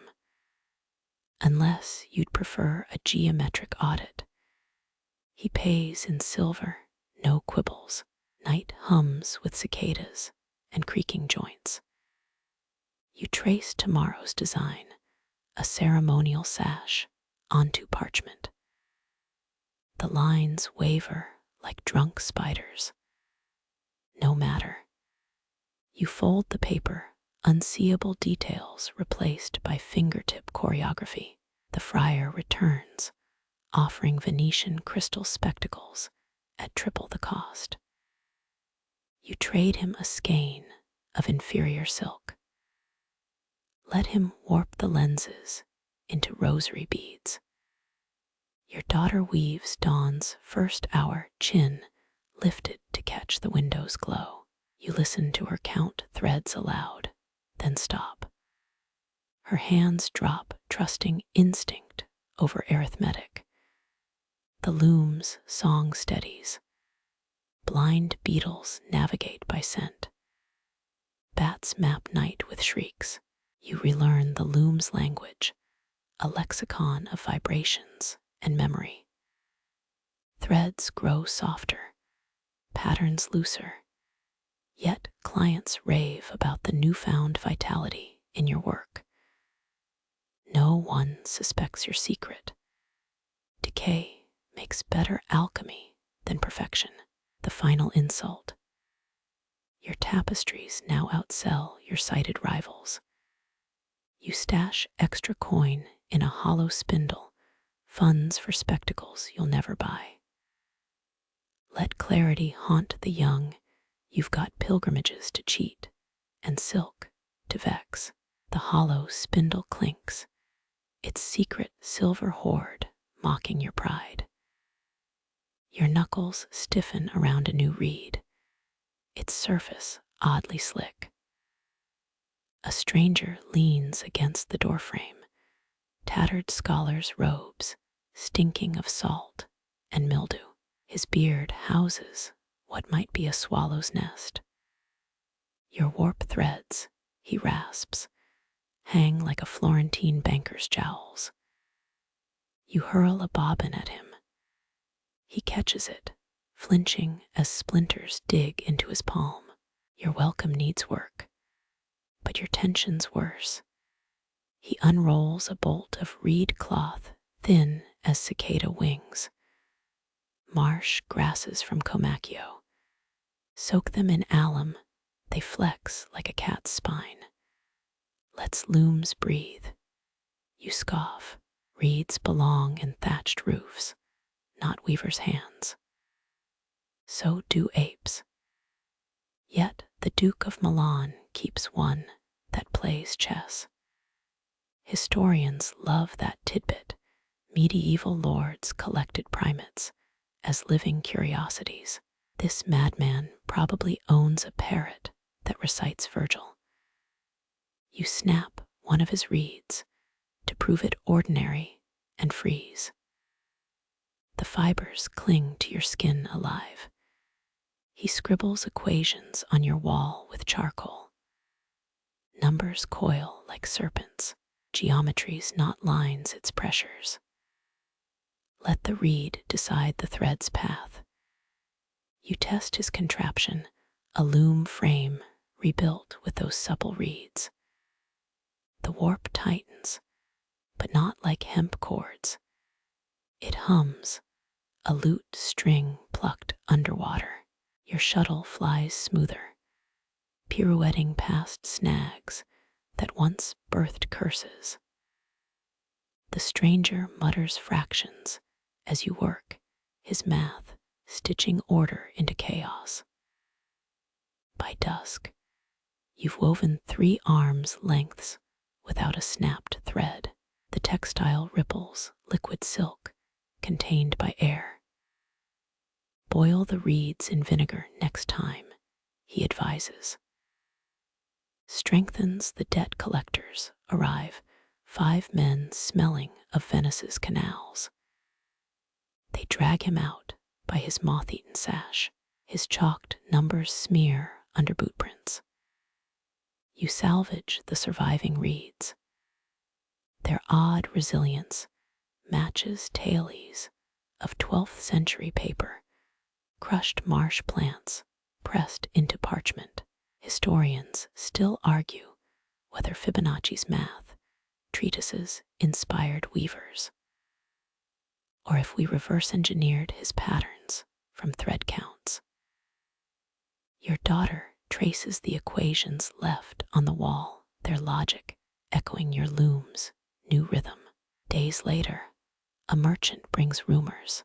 That scholar, drowned in debt, body fished from the Arno, with reeds stuffed in his pockets. You soak his remaining grasses in alum, then vinegar, then urine when desperation strikes. The loom adapts each adjustment, a silent eulogy. Clients notice. A Venetian doge's mistress demands gowns that cling like mist. You weave fabric so fluid, it slips from mannequins. Nobles pay in pearls and promises. Your daughter masters the reed equations, her fingers flying where your eyes fail. The guild investigates. They snap your reeds, confiscate diagrams. You rebuild using river rushes and bloody persistence. Vision may fade, but spite sharpens. One midnight, you find a new equation scrap tucked under the door. The handwriting's shaky, but the math gleams. You burn the note after memorizing it, ashes stirred into dye vats. Let the guild choke on your secrets. The loom thrums a beast gentled by dead men's wisdom. Your shuttles carve paths no sighted weaver could follow. The daughter whispers, he'd be proud, as you gift a beggar a cloak woven entirely from stolen reeds. You grunt, prides for nobles and fresco saints. We've got cloth to sell. But when night falls, you tack his first charcoal scrawl above the loom. Let the numbers watch, guardian ghosts of tension and release. Dock planks scream under the heat, your lungs bite with each breath. Silk rolls writhe like living things as flames lick their cobalt dye. You crouch behind a shattered loom, its frame still cradling half-charred brocade. Across the wharf, a bolt of gold-shot taffeta takes flight, a burning phoenix disintegrating midair. No time to mourn. The Arno glitters, irony's own mirror, as you dunk salvaged scraps into its indifferent waters. Charcoal cinders stick to your lashes, artificial stars winking cruelly. Your hem smolders. You beat it out with bare hands, the sting preferable to a pauper's pyre. Venice paid you in glass beads for flame-retardant silk once. A fool's commission. Turns out wealth burns faster than thread. A bystander coughs, voice thin as damaged warp. They say the Medici spies set this, to blame the Turks. Historians still argue whether Florence's Great Fire of 1546 began with a baker's oven or a smuggler's lantern. You pocket a scrap of peacock feather damask, its iridescence surviving the carnage, small defiance. The Guildhall's eastern wall collapses. Embers spiral upward, thousands of silk moths ascending to nowhere. You think of that stubborn scholar's equations. Had his reed loom calculations considered ash as a textile medium? A child's singed apron lies in the gutter. No blood, just scorch marks mimicking lace. You fold it into your satchel. Let the flames take the Doge's stockpiles. Your treasures are rower, a sleeve fragment still smelling of bergamot. A belt end shaped like Ibn Ezra's astrolabe. Selvages crisp as betrayal. The smoke parts briefly to reveal the dockside warehouse's specter. Its phantom rafters drip phantom thread. You unravel a half-melted spindle. Distant shouts mix with sizzling cables, catgut lute strings snapping in Hades. By dawn, you've amassed a quilt of scraps. None match. The largest piece, a shred of bridal samite, barely covers your palm. How fitting. You card the fibers with vinegar-stiffened fingers. The shroud must be seamless. Ghosts despise rough seams. Historians love claiming medieval dyers used urine as mordant. They omit the vinegar shortages during wartime. The desperate turn to stale beer, the way linen yellowed like jaundiced skin. You spit into your indigo paste. If alchemy fails, spite sustains. 3 nights pass, weaving by moonlight. No loom, just nails hammered into a fig tree's corpse. Your shuttles a prisoned needle, prickling with every pass. The warehouse apparition watches approving. Hungry. When the last knot's tied, you drape the shroud over salt-blackened pilings. Dawn reveals its truth. A tapestry of absence. Each scorch hole frames a memory, a bolt confiscated, a weaver's hands broken for guild defiance. The wind lifts the shroud's edges. For 3 heartbeats, it floats, a jellyfish drifting through sunlit shallows. Then the fabric disintegrates, carrying the warehouse's ghost into the estuary's fog. Your knuckles sting. Your tongue tastes of arsenic and relief. Another fire will come, of course. They always do. But next time, you've learned to weave with sparks. The Duke's summons arrives via a page boy sweating mercury. The wax seal warmer than his palm. You unroll the vellum, its fibers still reeking of wolf-fat ink. Clamshell white, it demands, unmarked by human touch. You laugh until your ribs remember they're still scorched from the fire. Pure fabric, in Genoa, where even the church candles cough soot. Fact. Renaissance nobles obsessed over whiteness as divine symbolism. The Medici burned 30 Florentine dyers for muddling ivory satin with rogue madder root. You pocket the advance. 5 silver thalers heavier than a hanged man's boots.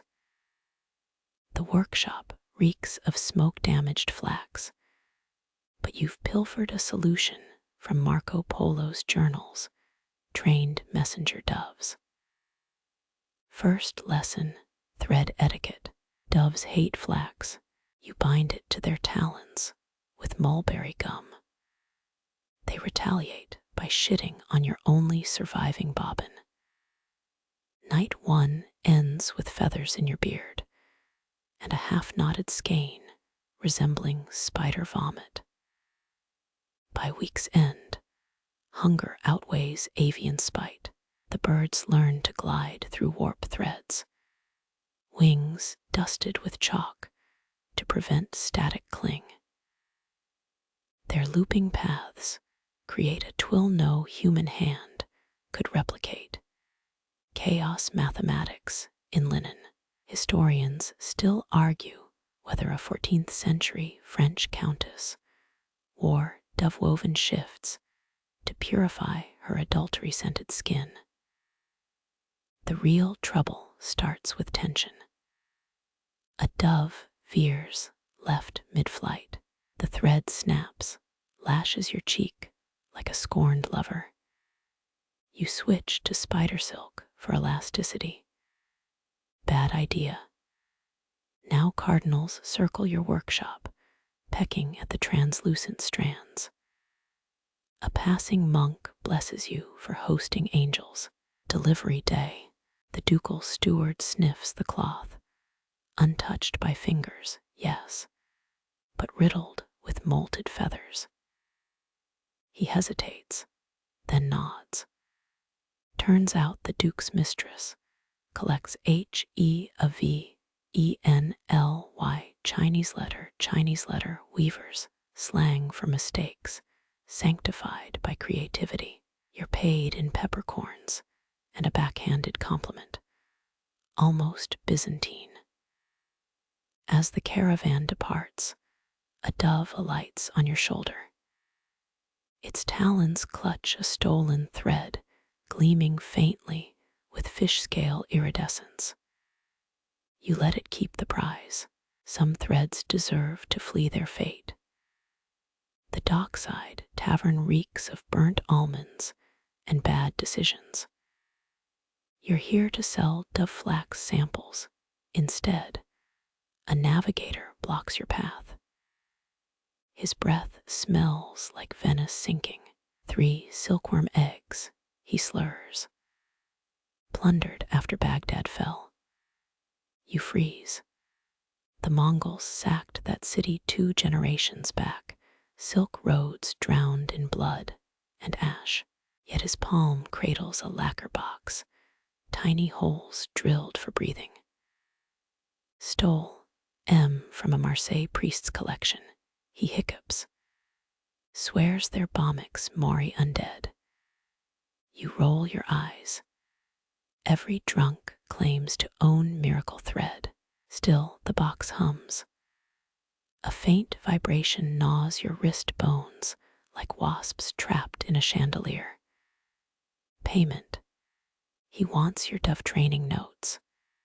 You refuse until he mentions their origin. These eggs were hidden inside a crusader's mummified thumb. Historians still argue whether Alessio Spinola smuggled silkworms west after the Battle of Meloria. The navigator coughs, a wet sound, and spits into the sawdust. Deal. Midnight finds you burying the box under mulberry saplings. Genoese lore claims moth larvae thrive best near buried wine jugs. You sacrifice your last bottle of Pispale Verdicchio. The soil bubbles. Weeks pass. Your doves grow skittish, pecking at shadows. Then it happens. A cocoon glistens on a leaf, not the buttery gold of Italian silk, but a poisonous green. The hatchling emerges midnight blue with Medici red eyes. It's magnificent. Wrong, but magnificent. You name it Vespa, Latin for wasp. By noon, it spins thread thinner than a cardinal's conscience. The strands shimmer like oil on harbor water. Your first test scarf vanishes in sunlight, reappears after dark.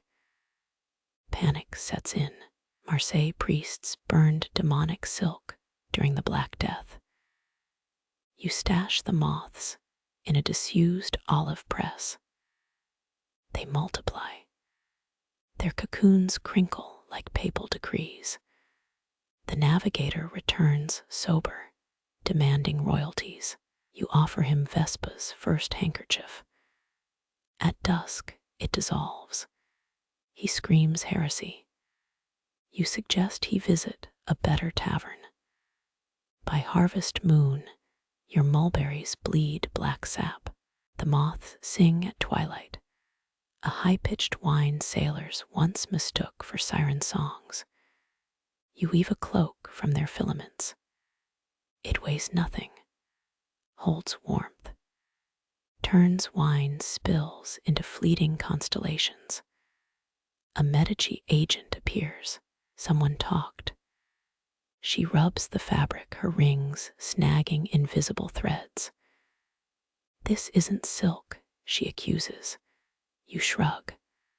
Call it Genoese moonlight. She buys the lot. As her gondola departs, Vespa alights on your shoulder. Her wings beat a Morse code warning. You crush her under a wine jug, an old habit. The remaining moths fall silent. Tomorrow, you'll plant more mulberries. For tonight, you drink to dead navigators and the fragility of empires hatched from stolen eggs. The widow's black gloves creak like ship ropes in a storm. She unrolls the velvet mud from a dozen battlefields, still caking its threads. He died weaving this, she says. You recognize the pattern, Florentine lily motifs, warped by cannon smoke. Renaissance nobles loved battlefield souvenirs, some even framed blood-stained tabards as decor. This cloth feels different. It hums. You press an ear to the fabric. Faint drumbeats pulse, or maybe it's your own frightened heart. The widow mentions Pavia. Your fingers stiffen. At that battle, soldiers unraveled tapestries to bandage wounds. Historians still argue whether the Medici hoarded bloodstained silk as mementos. The widow's veil flutters. It's woven from her husband's failed attempts. A Genoese superstition claims widows gain protection, wearing their spouse's unfinished work. The loom rejects the velvet at first. Warp threads snap, angry as crossbow strings. You salvage 5 intact strands. Each thrums with a different pitch when plucked. One smells of gunpowder and rust. Another leaves salt streaks, tears, or Adriatic spray. The widow watches, clutching a pomander stuffed with lavender and mouse bones. An old dyer's trick to ward off grief. By midnight, you're splicing threads with catgut. The widow sleeps upright, a skill learned during her husband's campaigns. Her snores sync with the shuttle's rhythm. Half-woven scenes emerge. A stallion's panicked eye, artillery wheels sinking in mud. A severed banner sinking into marsh. You pause. Battlefield textiles often hid coded maps, knotted warnings about terrain. This feels intentional. Dawn leaks through shutters. The widow stirs. He promised to finish it with his last breath, she says.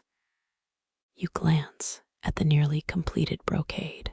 A ghostly handprint stains the corner, whether from blood or dye. You don't ask. The final pass requires singing a specific folk tune. Your voice cracks on the high notes. The widow joins in her alto steady as a garrison drum. The cloth moistens. Warps and wefts fuse seamlessly, as if the loom itself exhaled. Historians still argue whether Renaissance battle weavers worked toxins into commissions for rivals. You doubt it. Poisons too quick. Textiles kill slower, itching doubts stitched into shirt collars, regrets woven into bridal veils. The widow pays with a silver thimble and 2 chicken eggs. As she leaves, her skirt brushes the brocade. The fabric ripples, capturing her silhouette like a mist-veiled portrait. You resist the urge to chase her. Genoa's alleys swallow widows whole after dark. That night, the workshop smells of saddle leather and broken lutes. The finished piece hangs heavy with unshed rain. When wind hits, it murmurs cavalry charges. You find a hair embedded near the selvage gray. Masculine. It wasn't yours. 3 days later, gossip floats through the flax market. The widow's son-in-law vanished last seen wearing new gloves. A coincidence, surely. You bury the silver thimble beneath the mulberry tree. Let Vespa's descendants decide its worth. Rain falls. The brocade drinks it hungrily. By noon, the ghostly handprint fades, replaced by a single embroidered word too small to read without a magnifying glass. You laugh. The widow never specified legibility. Some messages thrive in the unseen. Your daughter barges in, mud on her hem and triumph in her eyes. She slaps a cloth onto the loom. For you, the handkerchief wrinkles, a lopsided mess of knots. You recognize the stitch pattern, a technique from Bologna's silk schools taught to 8-year-olds. Renaissance. Kids started weaving lessons before they could spell brocade. This isn't that. It's the kind of thing a cat would weave if cats had thumbs, and a grudge against symmetry. One corner sports a snarled tassel, another puckers like a drunkard's lips. Yet her grin could outshine the Arno at noon. You fake a professional critique. Tensions inconsistent. Her face falls. You cave instantly, but the enthusiasm, flawless. Florentine law once fined nobles for embroidering handkerchiefs above their station. Gossip claims a duchess got busted for overly fancy nose wipers. Yours wouldn't pass legal muster either. The threads rebel, kinked in regions, limp in others. A hair, no. 3 hairs, no. An entire horse's tail might be tangled in there. Historians still argue whether these childish weavings were keepsakes or dress rehearsals for unpaid labor. You don't care. This smells of mulberry leaves and the honeycake she sneaked into her sleeve. Her pointer finger sports 7 needle pricks, 1 for each year of her life. Modern parents would gasp. You're debating wall space. Framing it proves tricky. The linen buckles like a drunkard's bridge. You weight the corners with inkwells and a half-eaten pear. She insists on helping, nearly gluing her elbow to the frame. It's better than Signor Bertoli's ugly tapestries, she declares.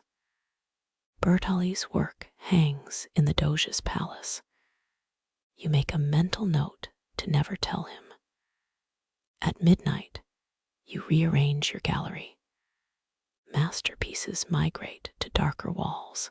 Her storm cloud knots take center stage, lit by the moon's silver scrutiny. Around it, perfect florals and geometric saints wilt in comparison. 3 spools fall while adjusting, rolling into the shadow where your best work hides. The universe has opinions about gallery layouts. She finds it at dawn. You hung it crooked, she accuses.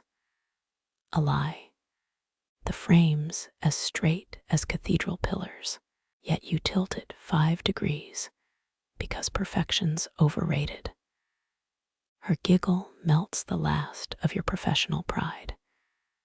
Some trophies should be won with tangled threads and glue-streaked cheeks.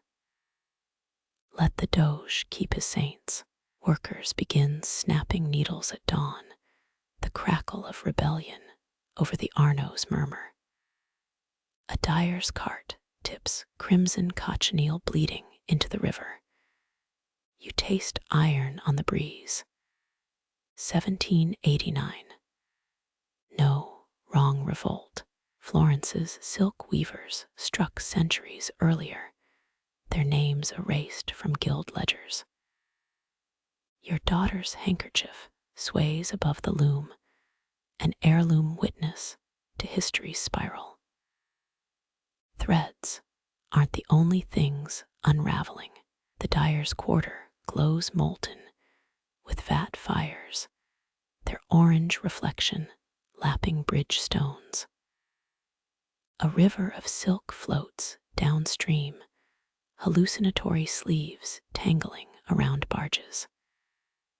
Your neighbor spits into the current. Red dyes their pockets. Let's dye the water.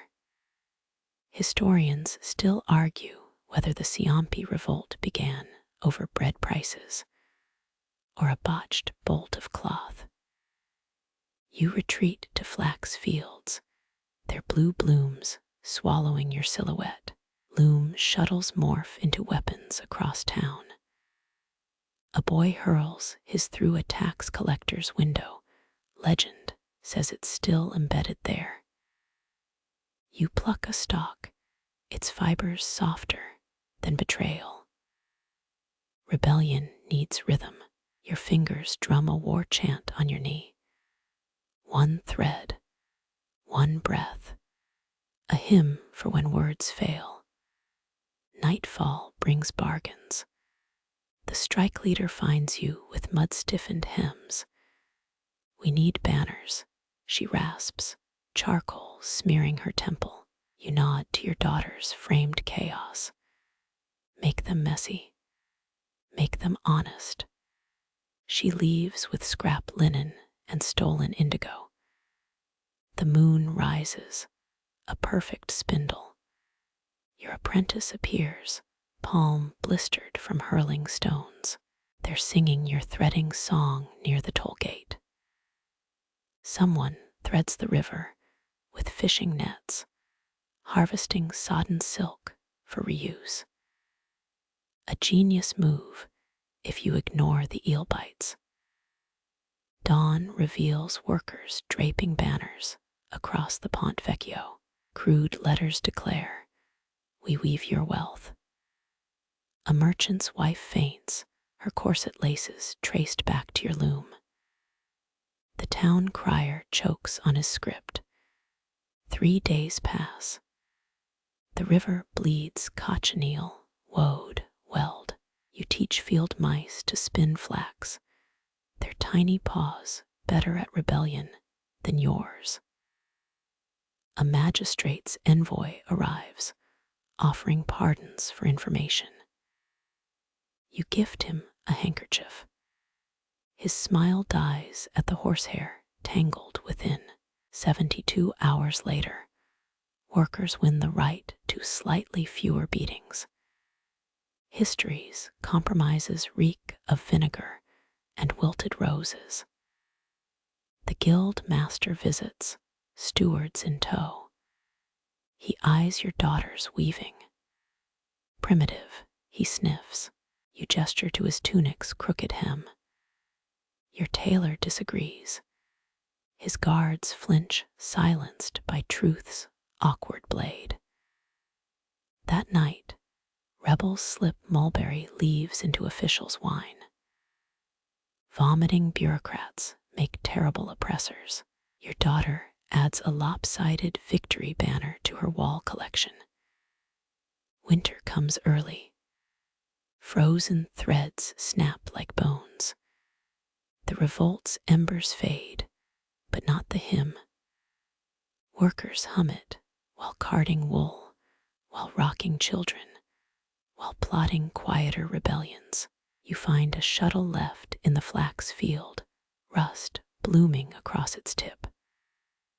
When polished, it sings again. Some rhythms outlive revolutions. The alchemist arrives during the first freeze, his breath reeking of fermented walnut shells and desperation. He slams a flask of mercury-bright liquid onto your work table. Argento vivo. He croaks, claiming it'll dye silk the blue of drowning sailors.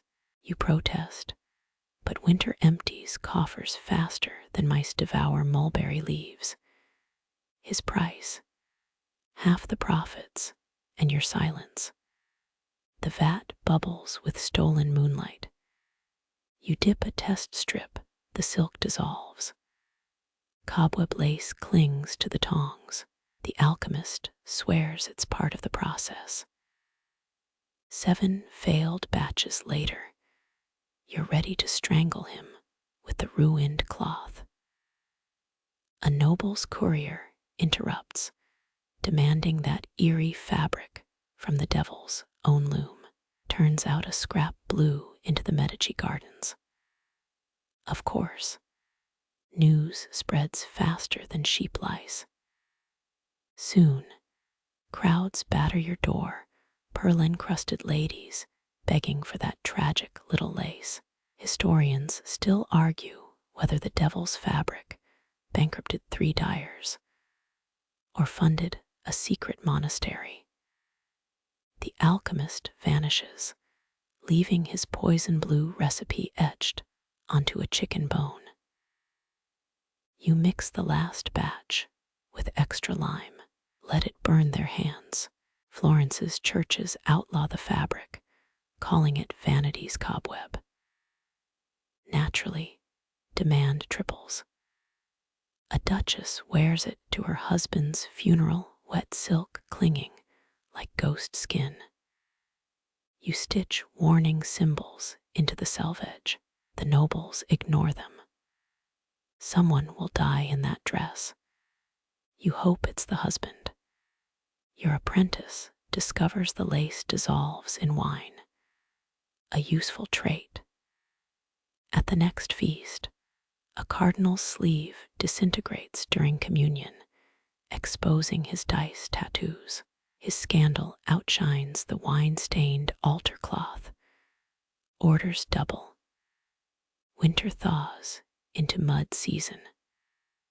The last silver blue threads crumble, their fibers succumbing to sunlight.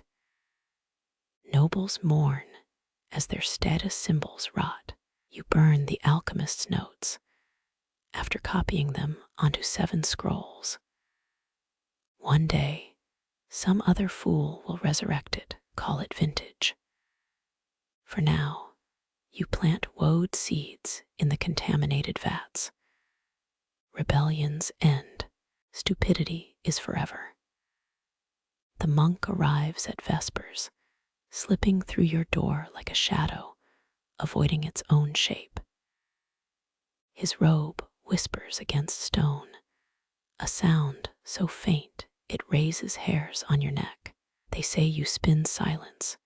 He murmurs, palms upturned, as if catching rain. You almost laugh. Last month, you were weaving fabric that crumbled at off-key hymns. His request defies reason.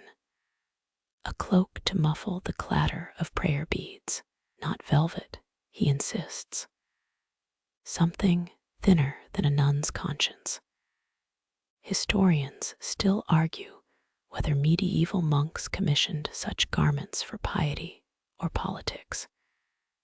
You're betting on the latter. Midnight finds you plundering old shipments, searching for threads spun under a starless sky. The trick is Egyptian flax, soaked in Tiber River water for 70 dawns. A Persian trader once swore it drank sound better than wine. You counted him a liar, until now, sewing the cloak demands fresh needles and older sins. Your fingers prick raw each drop of blood, sanctified in lamplight. The linen resists ornamentation, ripping pearls off like scabs. The monk returns twice, leaving almonds and uncomfortable questions. Can it hide footsteps? Depends how loud your god's listening. You snap. By the 3rd crescent moon, you line the hood with thistledown, a quirky trick stolen from Burgundian horse thieves. Their boots left no prints until the hangings, anyway. The final stitch seals silence into the hem. You test it by screaming. Not even the cat flinches. Delivering the cloak feels like smuggling a storm. The monk meets you in a cellar reeking of candle tallow and doubt. He dons the garment, and his breath vanishes. No rustle of wool, no click of teeth. You half expect him to dissolve, another ghost fed to Vatican politics. He hands you a pouch heavy with leaden coins. Charlemagne's bishops paid in the same, he says, an odd boast for a man of vows. One coin bears a child king's face, the other side scarred by teeth marks. Historians still argue whether medieval mints tested metal purity with bites. You don't care. Lead spends the same as gold when your roof leaks. A week later, rumor spirals through the market. A cardinal's report to Rome went unspoken. Witnesses swear his lips moved, but the words died in his cowl. You sip sour wine, marveling at how well silence sells. Some pray for miracles. You stitch them. The monk sends no thanks, only a scrap of vellum with a single word, Amplius. More. You bury the note under mulberry roots. Let the worms debate theology. Outside, rain drums your workshop walls. For once, the sound doesn't keep you awake. The puppeteer arrives cradling 3 marionettes, their jointed limbs clacking like a disapproving audience. Rainwater drips from his waxed hat, forming tiny moats around your workshop's floorboards. Flanders linen choked my dolls, he complains, plucking at his sleeve to demonstrate stiffness. You eye the puppets. One has a cardinal's smirk carved into cherry wood, its strings frayed from too many curtain calls. They need to drift, he insists, fluttering his hands like dying moths. Historians love gushing over Renaissance automata, wind-up monks clutching crosses. But nobody admits most jerked like drunkards. You nod, already mentally gutting that failed project where you wove cloth from spider silk and lotus fibers. A Venetian doge's mistress once swore it cured migraines until the spiders unionized. Midnight trials begin. You boil silkworm cocoons in vinegar, rendering threads translucent as dragonfly wings. The real trick, warping the loom to weave diagonal, a technique cribbed from Tibetan prayer flags. Each tug of the shuttle risks snapping the filaments. Air currents alone could wreck a day's work. By week's end, you've produced a hand's breadth of fabric lighter than a breath. The puppeteer returns with a badger-haired brush, sculpting, sizing onto marionette joints. Too stiff, he mutters, as his cardinal puppet lists sideways. You nearly suggest stuffing his mouth with silk. Instead, you steep cloth in gelatin skimmed from eel bones, a quirk Chinese puppeteers swore by during the Tang dynasty. The puppeteer scowls. Eels. Better than badger, you snap. Dress rehearsals turn your workshop into a haunted ballroom. Marionettes waltz, their new sleeves billowing like jellyfish tentacles. The cardinal's robe swirls with embroidered smoke, concealing a hidden dagger sheath. Clever. Historians still argue whether Italian puppet troupes doubled as spies, their wooden actors smuggling state secrets. You don't ask questions. Accountability ruins good craftsmanship. Final fitting day brings disaster. The Pope puppet's mitre snags, tearing a gash in its vaporous robe.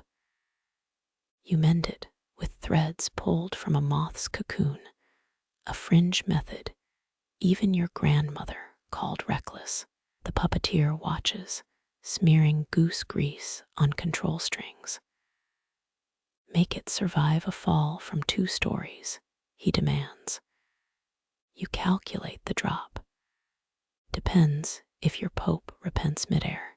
Payment arrives in a box lined with mulberry leaves, echoing those hiding the monk's note. Silver florins gleam, each stamped with a lion chewing its own tail. Quirky, but spendable. You slip 1 coin into the cardinal puppet's hidden sheath, a joke for future pawnbrokers. Rumors slither through Genoa by Easter. A French diplomat's favorite marionette mysteriously floats out a tower window, its silk robe cushioning both fall and treasonous letters. You smirk. Clients never want grace. They want deniability draped in beauty. The puppeteer leaves a new doll on your doorstep, its face uncarved. Blank as an unwritten confession, you dangle it above your loom, weightless fabric rippling in drafts. Behind you, mulberry leaves rustle. Somewhere, a spider spins, rebuilding its demolished empire. The first fevered whispers reach Genoa via a silk merchant's cough, his cargo holds stuffed with Anatolian carpets reeking of cloves and panic. You inventory your workshop, hemp masks piled like abandoned wasp nests, rosemary oil, and rosewater vials crusted with old hopes. Wealthy clients demand muslin face shields lined with protective gemstone dust, emeralds crushed finer than infant bones. You triple your prices, charities for cathedrals, not plague wards stinking of piss and pennyroyal. City bells toll the hourly death counts, each clang fraying your warp threads. A noblewoman bargains for masks stitched with zodiac signs to align my humors with Saturn's rings. Historians love debating whether plague doctors' beaked masks actually worked. Nobody mentions the sex workers who wore them as carnival costumes. You stitch her order double thick, pressing lavender between the layers. She'll die anyway, everyone does. Your daughter sneaks beggars into the workshop, their palms raw from hauling corpses. You let them nap in fabric scraps, massaging their shoulders with bergamot paste to mask the death smell. Bleach your nails. You warn knowing the lie comforts them. During the 1348 outbreak, Milanese tanners swore by onion poultices strapped to groins. You stockpile garlic instead. Its stench keeps creditors at bay. Midnight brings a silk guild officer, his masks eye-holes sewn shut with gold thread. Mandate. Crimson linen shrouds for the Duke's quarantine guard. You count his coins, recognizing 3 from the puppeteer's treasonous cardinal doll. Of course, your men will look dashing while dying. He pretends not to hear, already mapping your workshop for confiscation. You boil vinegar-washed cotton, dyeing batches in stolen madder root. The steam smells like pickled fear. By dawn, 30 shrouds stiffen on drying racks, their redness echo of butcher stalls. Historians still argue whether quarantined villages actually burned their dead. Account books suggest most got dumped in orchards as fertilizer. You add extra stitches so the shrouds rip easily during mass graves. Efficiency over ethics. Plague orphans haunt your doorway, their faces smeared with ashes begged from bakeries. You teach them to card wool, calling the tufts angel hair. Their tiny hands spin yarn while singing folk songs about soup. A Florentine chronicle once claimed sick children's sweat could cure gout, a lie that caused 17 poisonings. You reward them with dried figs, each nibble a distraction from empty bellies. The guild officer returns with guards, their spears snapping unused spindles. New decree: all workshops contribute linen for the Duke's emergency trousers. You gesture to your plague masks, now dangling like gutted geese. He'll want those too once his mistress catches the rash. They leave empty-handed, but your door hangs crooked, its hinge splintered by a warning axe swing. Summer solstice burns the city, air thick with flies and funeral incense. A widow pays you in silver thimbles to sew her into her burial shift, so rats won't recognize fresh meat. You humor her, stitching the seams loose enough for decomposition. She leaves humming a lullaby, her shadow already nibbled at the edges. By autumn, your hands memorize the weight of dying breaths. A merchant begs for a mask embroidered with his enemies' initials to steer the miasma south. You use thread pulled from a plague doctor's discarded robe, a fringe tactic even grave robbers avoid. He pays double, too feverish to count the coins. When your daughter falls ill, you swaddle her in undyed silk, its fibers singing with caterpillar dreams. Nightly, you rub her chest with rosewater stolen from a Medici tomb. It cloys like stolen perfume. The death never negotiates, but you still light votive candles inside empty loom, reads a pagan loophole. Her last words stick to the silk, unraveling as you wash her body. You bury her in a mask stitched with inside-out constellations, so death gets lost navigating. Workers outside sing while digging graves, their shovels scraping a hymn older than plagues, older than cloth, older than mercy. 20 winters hollow your lungs like abandoned cocoons. You return to Genoa through a fog of burnt honey and fish guts. The harbor's new cranes leer iron insects, eclipsing old sailcloth skies. Your first workshop squats in a crooked alley, loom beams warped into the ribs of a starved whale. Termite highways vein the wood, their scribbled paths mocking your once precise patterns.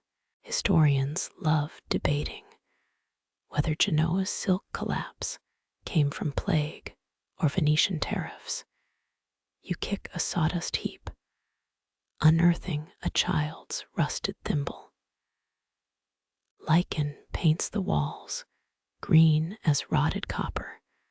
A stray cat impassively judges your inventory. Your fingers brush a half-eaten tapestry.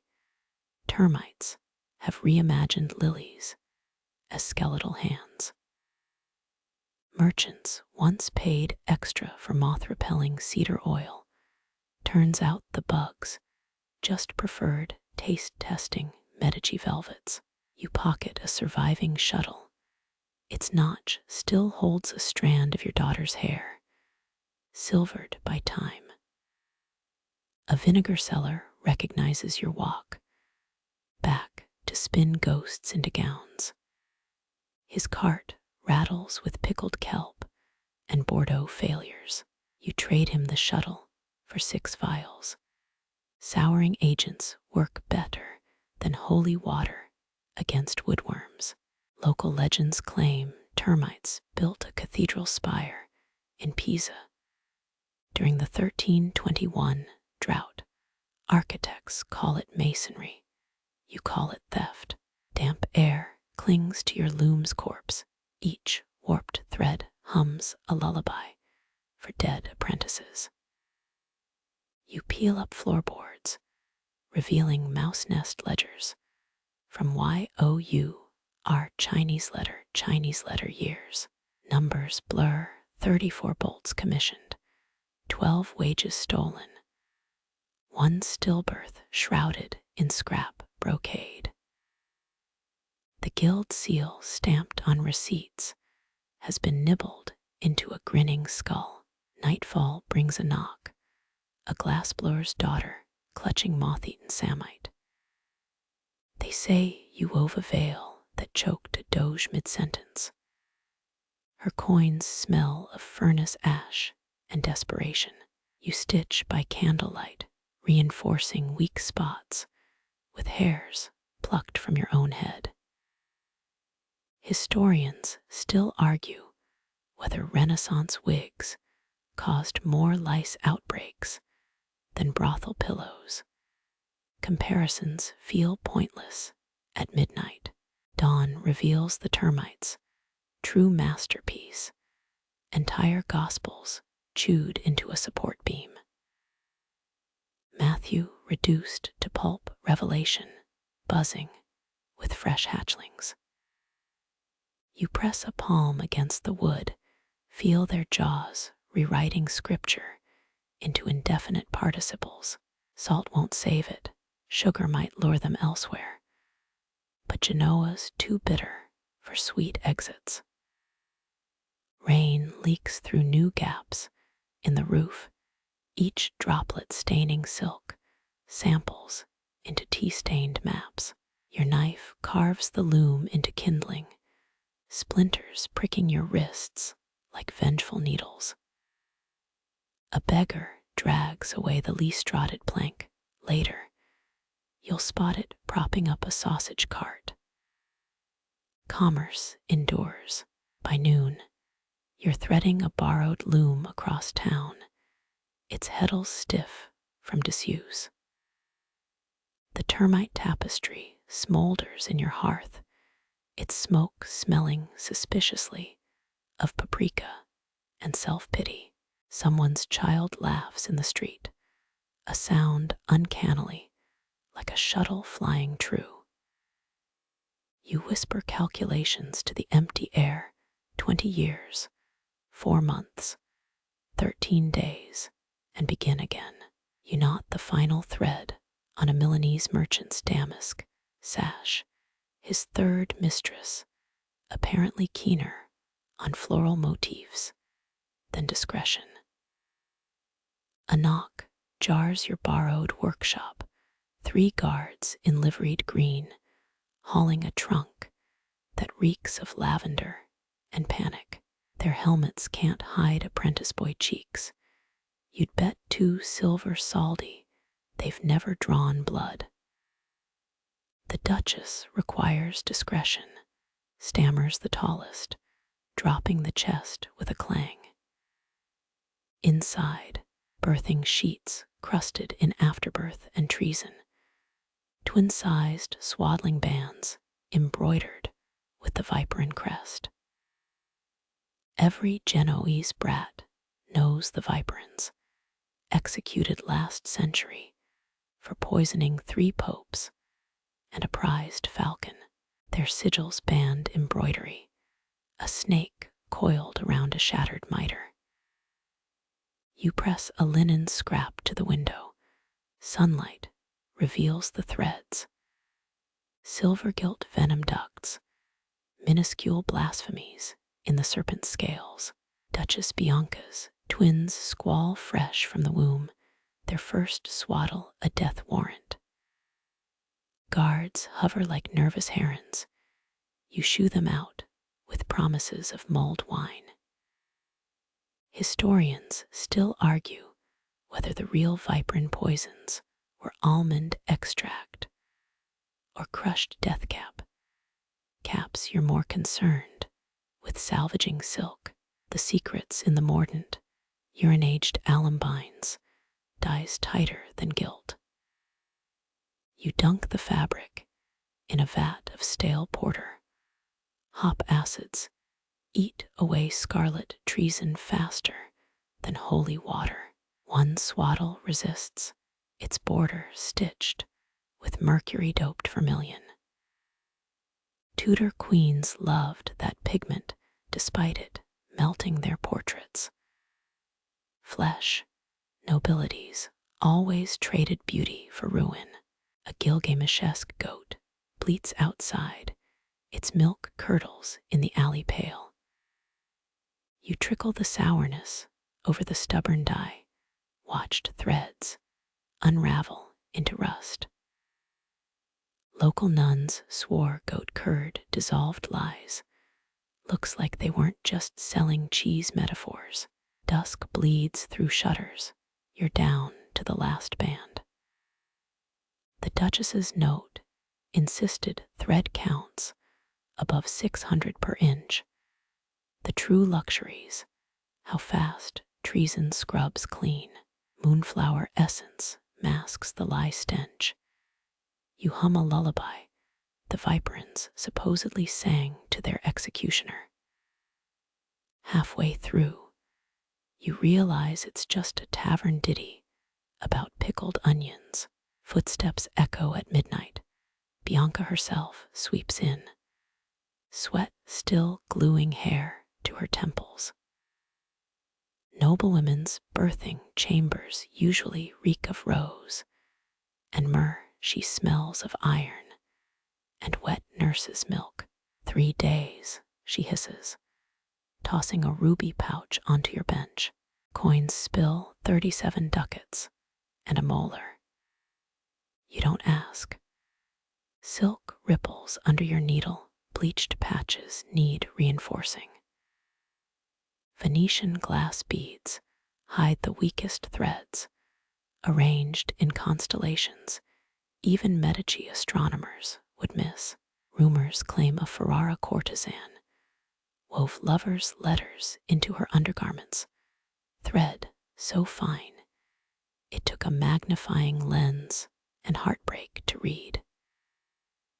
You bury the viperin fangs under rosettes, each petal a dirge for discretion.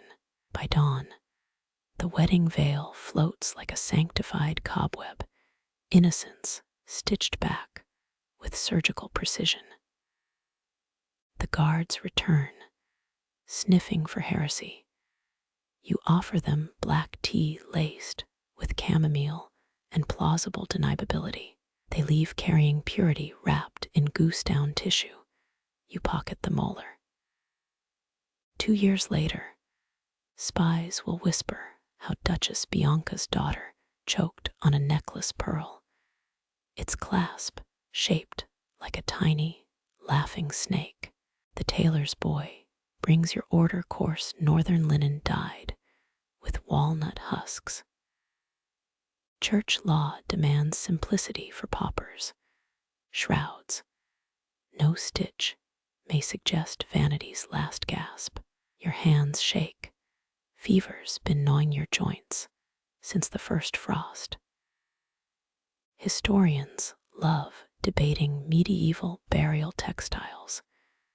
That Cambridge scholar's memoir about encrypted shroud, graffiti, spent 11 weeks on the Doge's nightstand.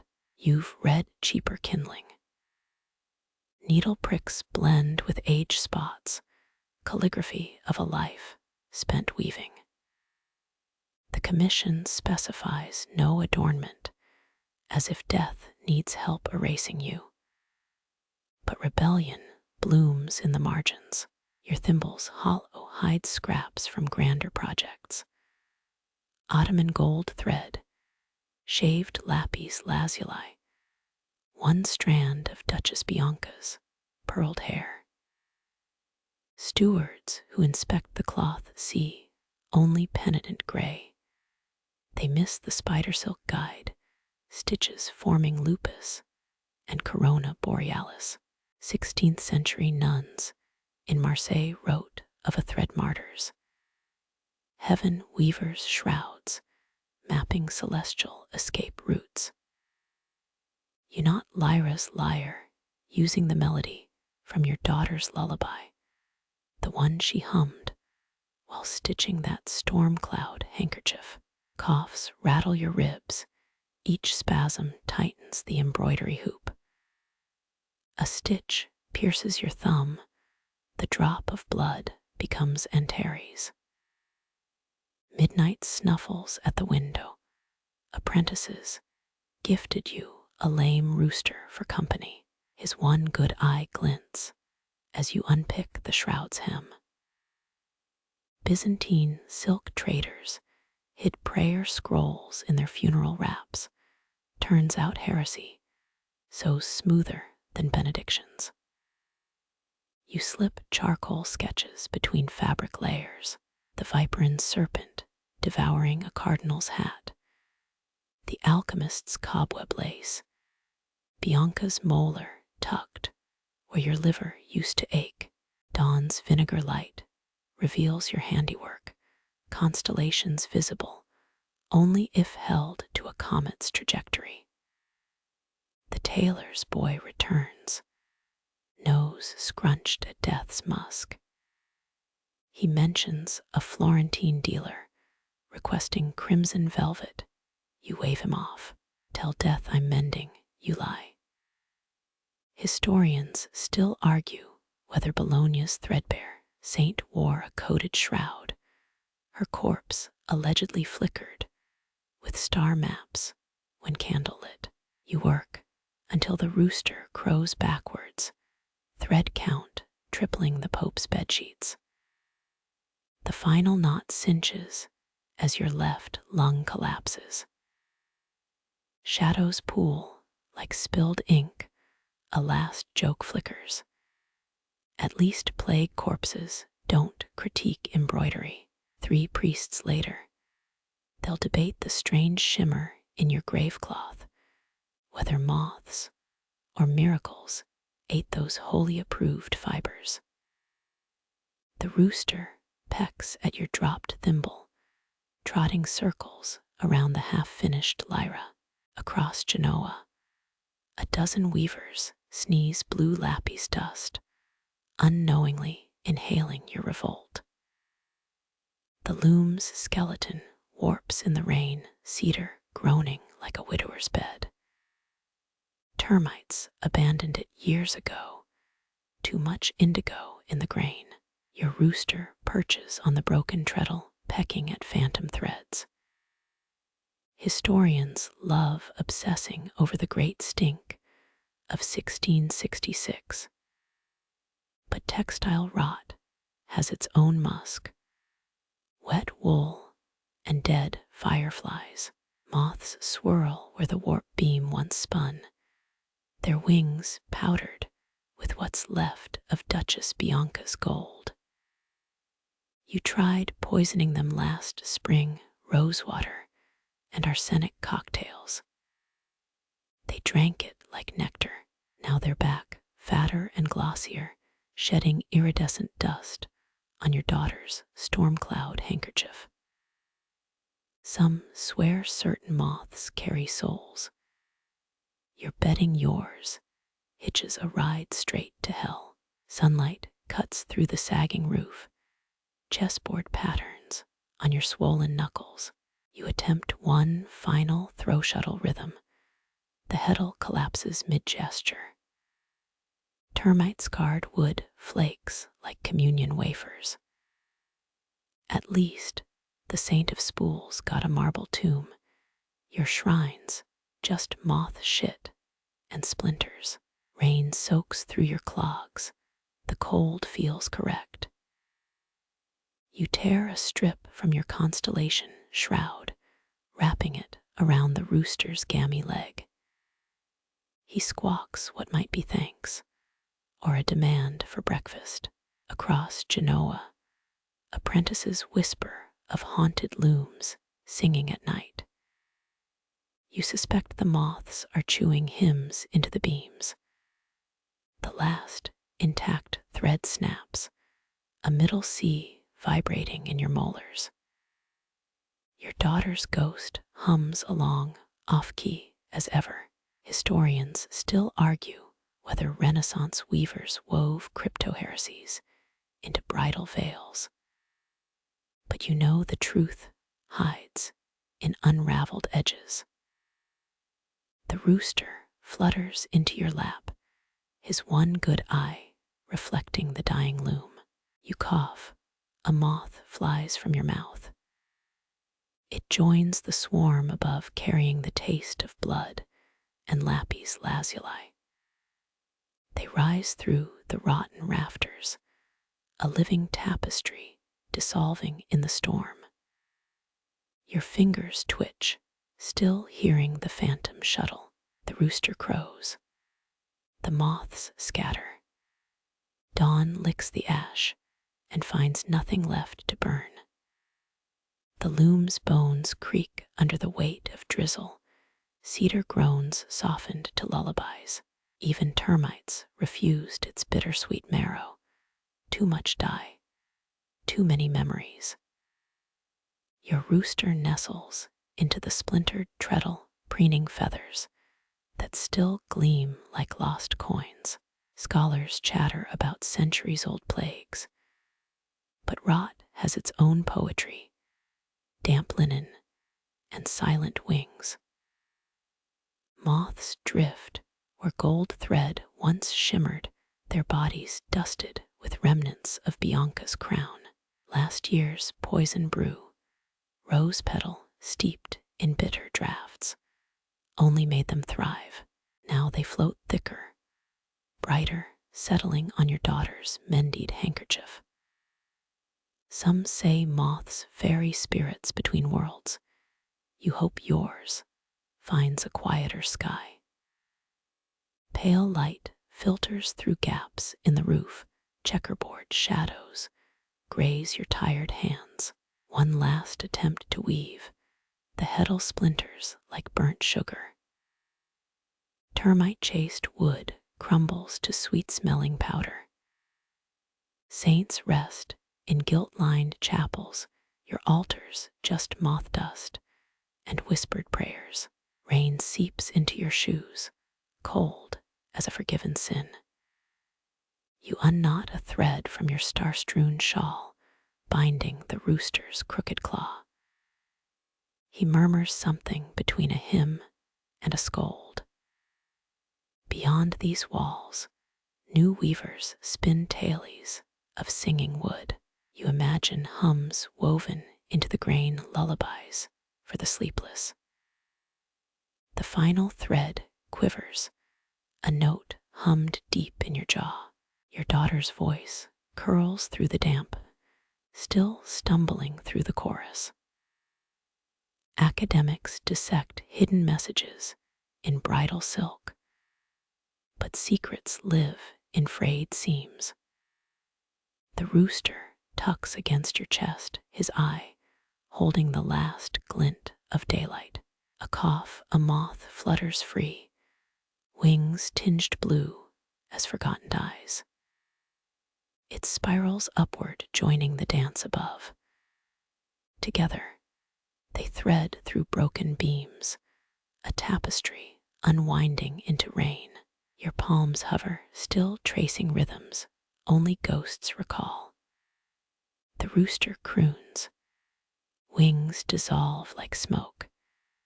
Dawn brushes the ruins and wraps what remains in stillness.